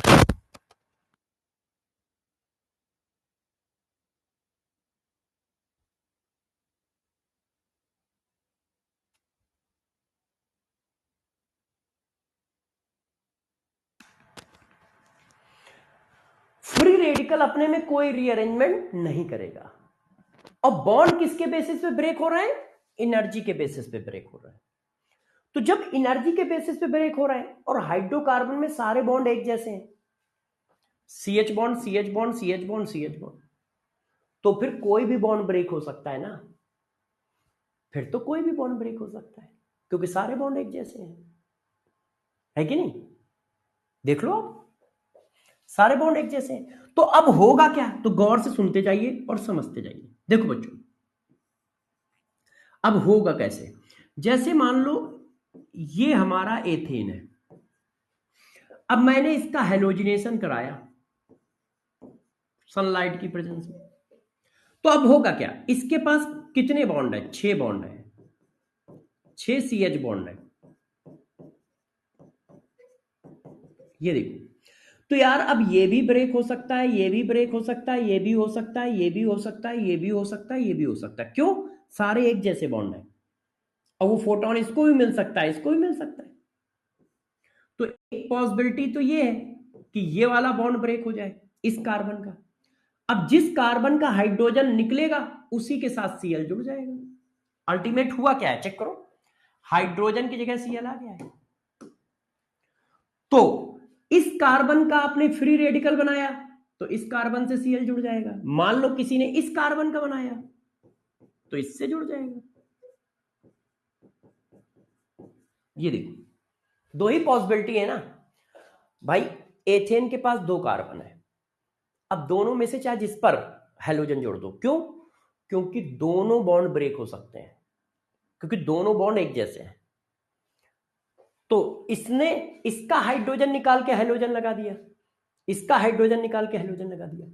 वो इत्तेफाक की बात है कि दोनों से सेम प्रोडक्ट बनना है, वो इत्तेफाक है। क्यों इत्तेफाक है? क्योंकि सिमेट्रिकल मॉलिक्यूल है। अब सिमेट्रिकल मॉलिक्यूल है तो चाहे जिससे बनाओ प्रोडक्ट एक जैसा दिख रहा है, क्योंकि ये सिमेट्रिकल मॉलिक्यूल है। जब सिमेट्रिकल मॉलिक्यूल नहीं होगा तो प्रोडक्ट एक जैसे नहीं आएंगे। देखो एक ही प्रोडक्ट मिल रहा है, ये दोनों सेम प्रोडक्ट है। अब मान लो इसकी जगह मैं एथेन की जगह प्रोपेन ले लेता। अब देखो प्रोपेन है, अब कौन सा बॉन्ड ब्रेक करोगे? आप बताओ कौन सा बॉन्ड ब्रेक करोगे? तो यार जितने पॉसिबल है सब ब्रेक करोगे। क्यों? क्योंकि सब बॉन्ड एक जैसे हैं, सारे के सारे CH बॉन्ड है। तो कोई भी ब्रेक हो सकता है, एनर्जी तो किसी को भी मिल सकती है। अब एनर्जी के पास या मॉलिक्यूल के पास आपकी तरह दिमाग थोड़ी है कि एनर्जी का नहीं, हमें तो पहले वाले कार्बन का हाइड्रोजन निकालना है, मैं तो उसी पे जाके गिरूंगी। ऐसा तो होता नहीं है, ऐसा तो होता नहीं है। यह मॉलिक्यूल के पास दिमाग है, एनर्जी आ रही है तो अपना ऐसे खड़ा हो गया, अपना ऐसे खड़ा हो गया कि नहीं सामने से एनर्जी लेनी है। उसके पास भी दिमाग नहीं है, तो कोई कहीं पर भी गिर सकता है और सबकी एनर्जी सेम है, तो कोई भी बॉन्ड आसानी से ब्रेक होगा। तो एक पॉसिबिलिटी क्या है इस पे, एक पॉसिबिलिटी क्या है इस पे, एक पॉसिबिलिटी क्या है इस पे, जितने कार्बन उतने फ्री रेडिकल और उतनी जगह पे Cl लग सकता है। हमने सब पे लगा दिया, इस पे लगाया तो ये प्रोडक्ट आया,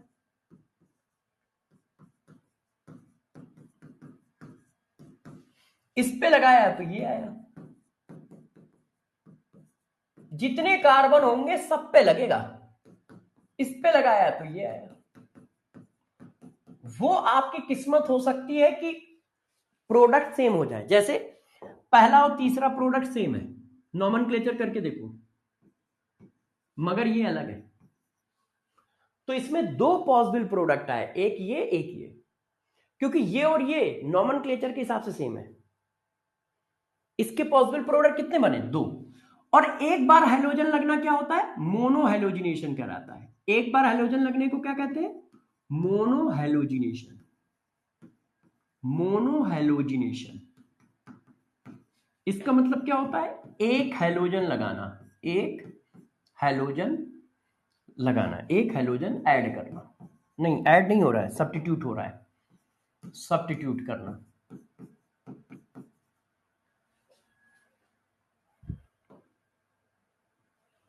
सब्स्टिट्यूट करना, एक हैलोजन का सब्स्टिट्यूशन करना है। पॉसिबल प्रोडक्ट कितने आए बताओ भाई, पॉसिबल प्रोडक्ट कितने हैं? पॉसिबल प्रोडक्ट 2, जबकि कार्बन 3 थे, कार्बन 3 थे, मगर प्रोडक्ट कितने आए? 2। क्यों 2 आए? क्यों 2 आए? क्योंकि पहला और तीसरा सेम हो गया, क्योंकि पहला तीसरा सेम हो गया। आपको कैसे पता चलेगा? आपको कुछ नहीं करना है, जितने कार्बन उतनी जगह पे Cl लगा दो, बस। ये लो, अब मैंने कहा जरा पॉसिबल प्रोडक्ट बताओ, पॉसिबल प्रोडक्ट बताओ, कितने कार्बन है? 6, तो 6 फ्री रेडिकल बनेंगे। आप इस पर भी लगाओगे,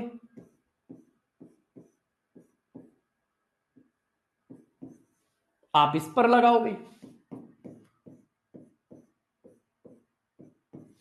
आप इस पर लगाओगे। बात यह है कि ये सिमेट्रिकल मॉलिक्यूल है, तो सारे प्रोडक्ट एक जैसे दिखेंगे। आपको लगेगा कि एक प्रोडक्ट बना है, रियलिटी में उसने हर एक जगह से निकाला है। वो तो इत्तेफाक की बात है कि नॉमेनक्लेचर सेम आ रहा है, उसने हर कार्बन से निकाला है, इससे निकाला तो ये बना, इससे निकाला तो ये बना, इससे निकाला ये। अब ये सारे के सारे क्या है? सेम प्रोडक्ट है। तो पॉसिबल प्रोडक्ट कितना है? 1। मगर रियलिटी में उसने क्या किया होगा? रियलिटी ने उसने सब में निकाला है, मगर सिमेट्रिकल मॉलिक्यूल है, पूरा मॉलिक्यूल एक जैसा है, इसलिए जितने भी प्रोडक्ट बनेंगे वो सब सेम टाइप के दिखेंगे, वो सेम टाइप के दिखेंगे। अब देखो इसी को मैं थोड़ा चेंज कर दूंगा, अभी देखना कितने पॉसिबल प्रोडक्ट आने लगेंगे। ये लो, अब पॉसिबल प्रोडक्ट बताओ। अब जरा देखो, अब एक यहां से निकल सकता है, 1 2 3 4 5 6 7। अब इसमें से अलग अलग प्रोडक्ट कौन है? जब यहां से निकलेगा तो अलग प्रोडक्ट होगा 1, यहां पे Cl लगेगा अलग प्रोडक्ट होगा 2, यहां पे Cl लगेगा अलग प्रोडक्ट होगा 3, यहां पे Cl लगेगा अलग प्रोडक्ट होगा 4, यहां पे Cl लगेगा अलग प्रोडक्ट होगा 5। अब जब यहां पे लगेगा तो ये और ये सेम हो गया, नॉमेनक्लेचर करके देख लो। देखो जिस कार्बन पे ब्रांच है उसका ये अल्टरनेट है, जिस कार्बन पे ब्रांच है उसका ये अल्टरनेट है, तो ये सेम प्रोडक्ट बनाएंगे, ये और ये प्रोडक्ट सेम होगा। जिस कार्बन पे ब्रांच है उसका एडजेसेंट कार्बन, जिस कार्बन पे ब्रांच है उसका एडजेसेंट कार्बन, तो टोटल 5 डिफरेंट प्रोडक्ट बनेंगे। और ना मानो बना के देख लो, आप बना के देख लो, मैं बना देता हूं, देखिए।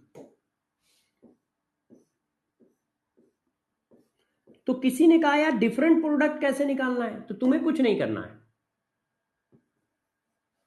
देखो डिफरेंट प्रोडक्ट कैसे निकालना है। हो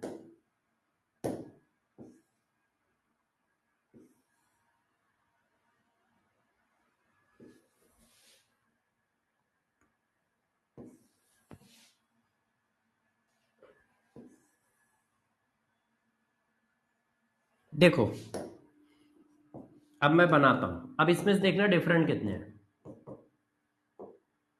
देखो पहले Cl यहां लगा दिया, फिर यहां लगा दिया, फिर यहां लगा दिया, फिर यहां लगा दिया, फिर यहां लगा दिया। अब जैसे ही यहां लगाओगे तो ये वाला और ये वाले का नॉमेनक्लेचर करो, सेम आएगा, कर लो। ये सेम प्रोडक्ट है, इसका नॉमेनक्लेचर करो, तो यहां पे है 1 2 3, 3 क्लोरो, 1 मिथाइल साइक्लो हेक्सेन। अब इसका नॉमेनक्लेचर करो, 1 2 3, 3 क्लोरो, 1 मिथाइल साइक्लो हेक्सेन है।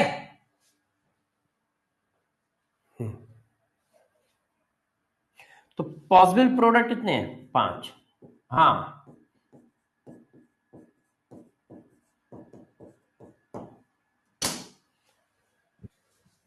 इसी के बाद शाम को 5 बजे कराऊंगा इसी जगह से।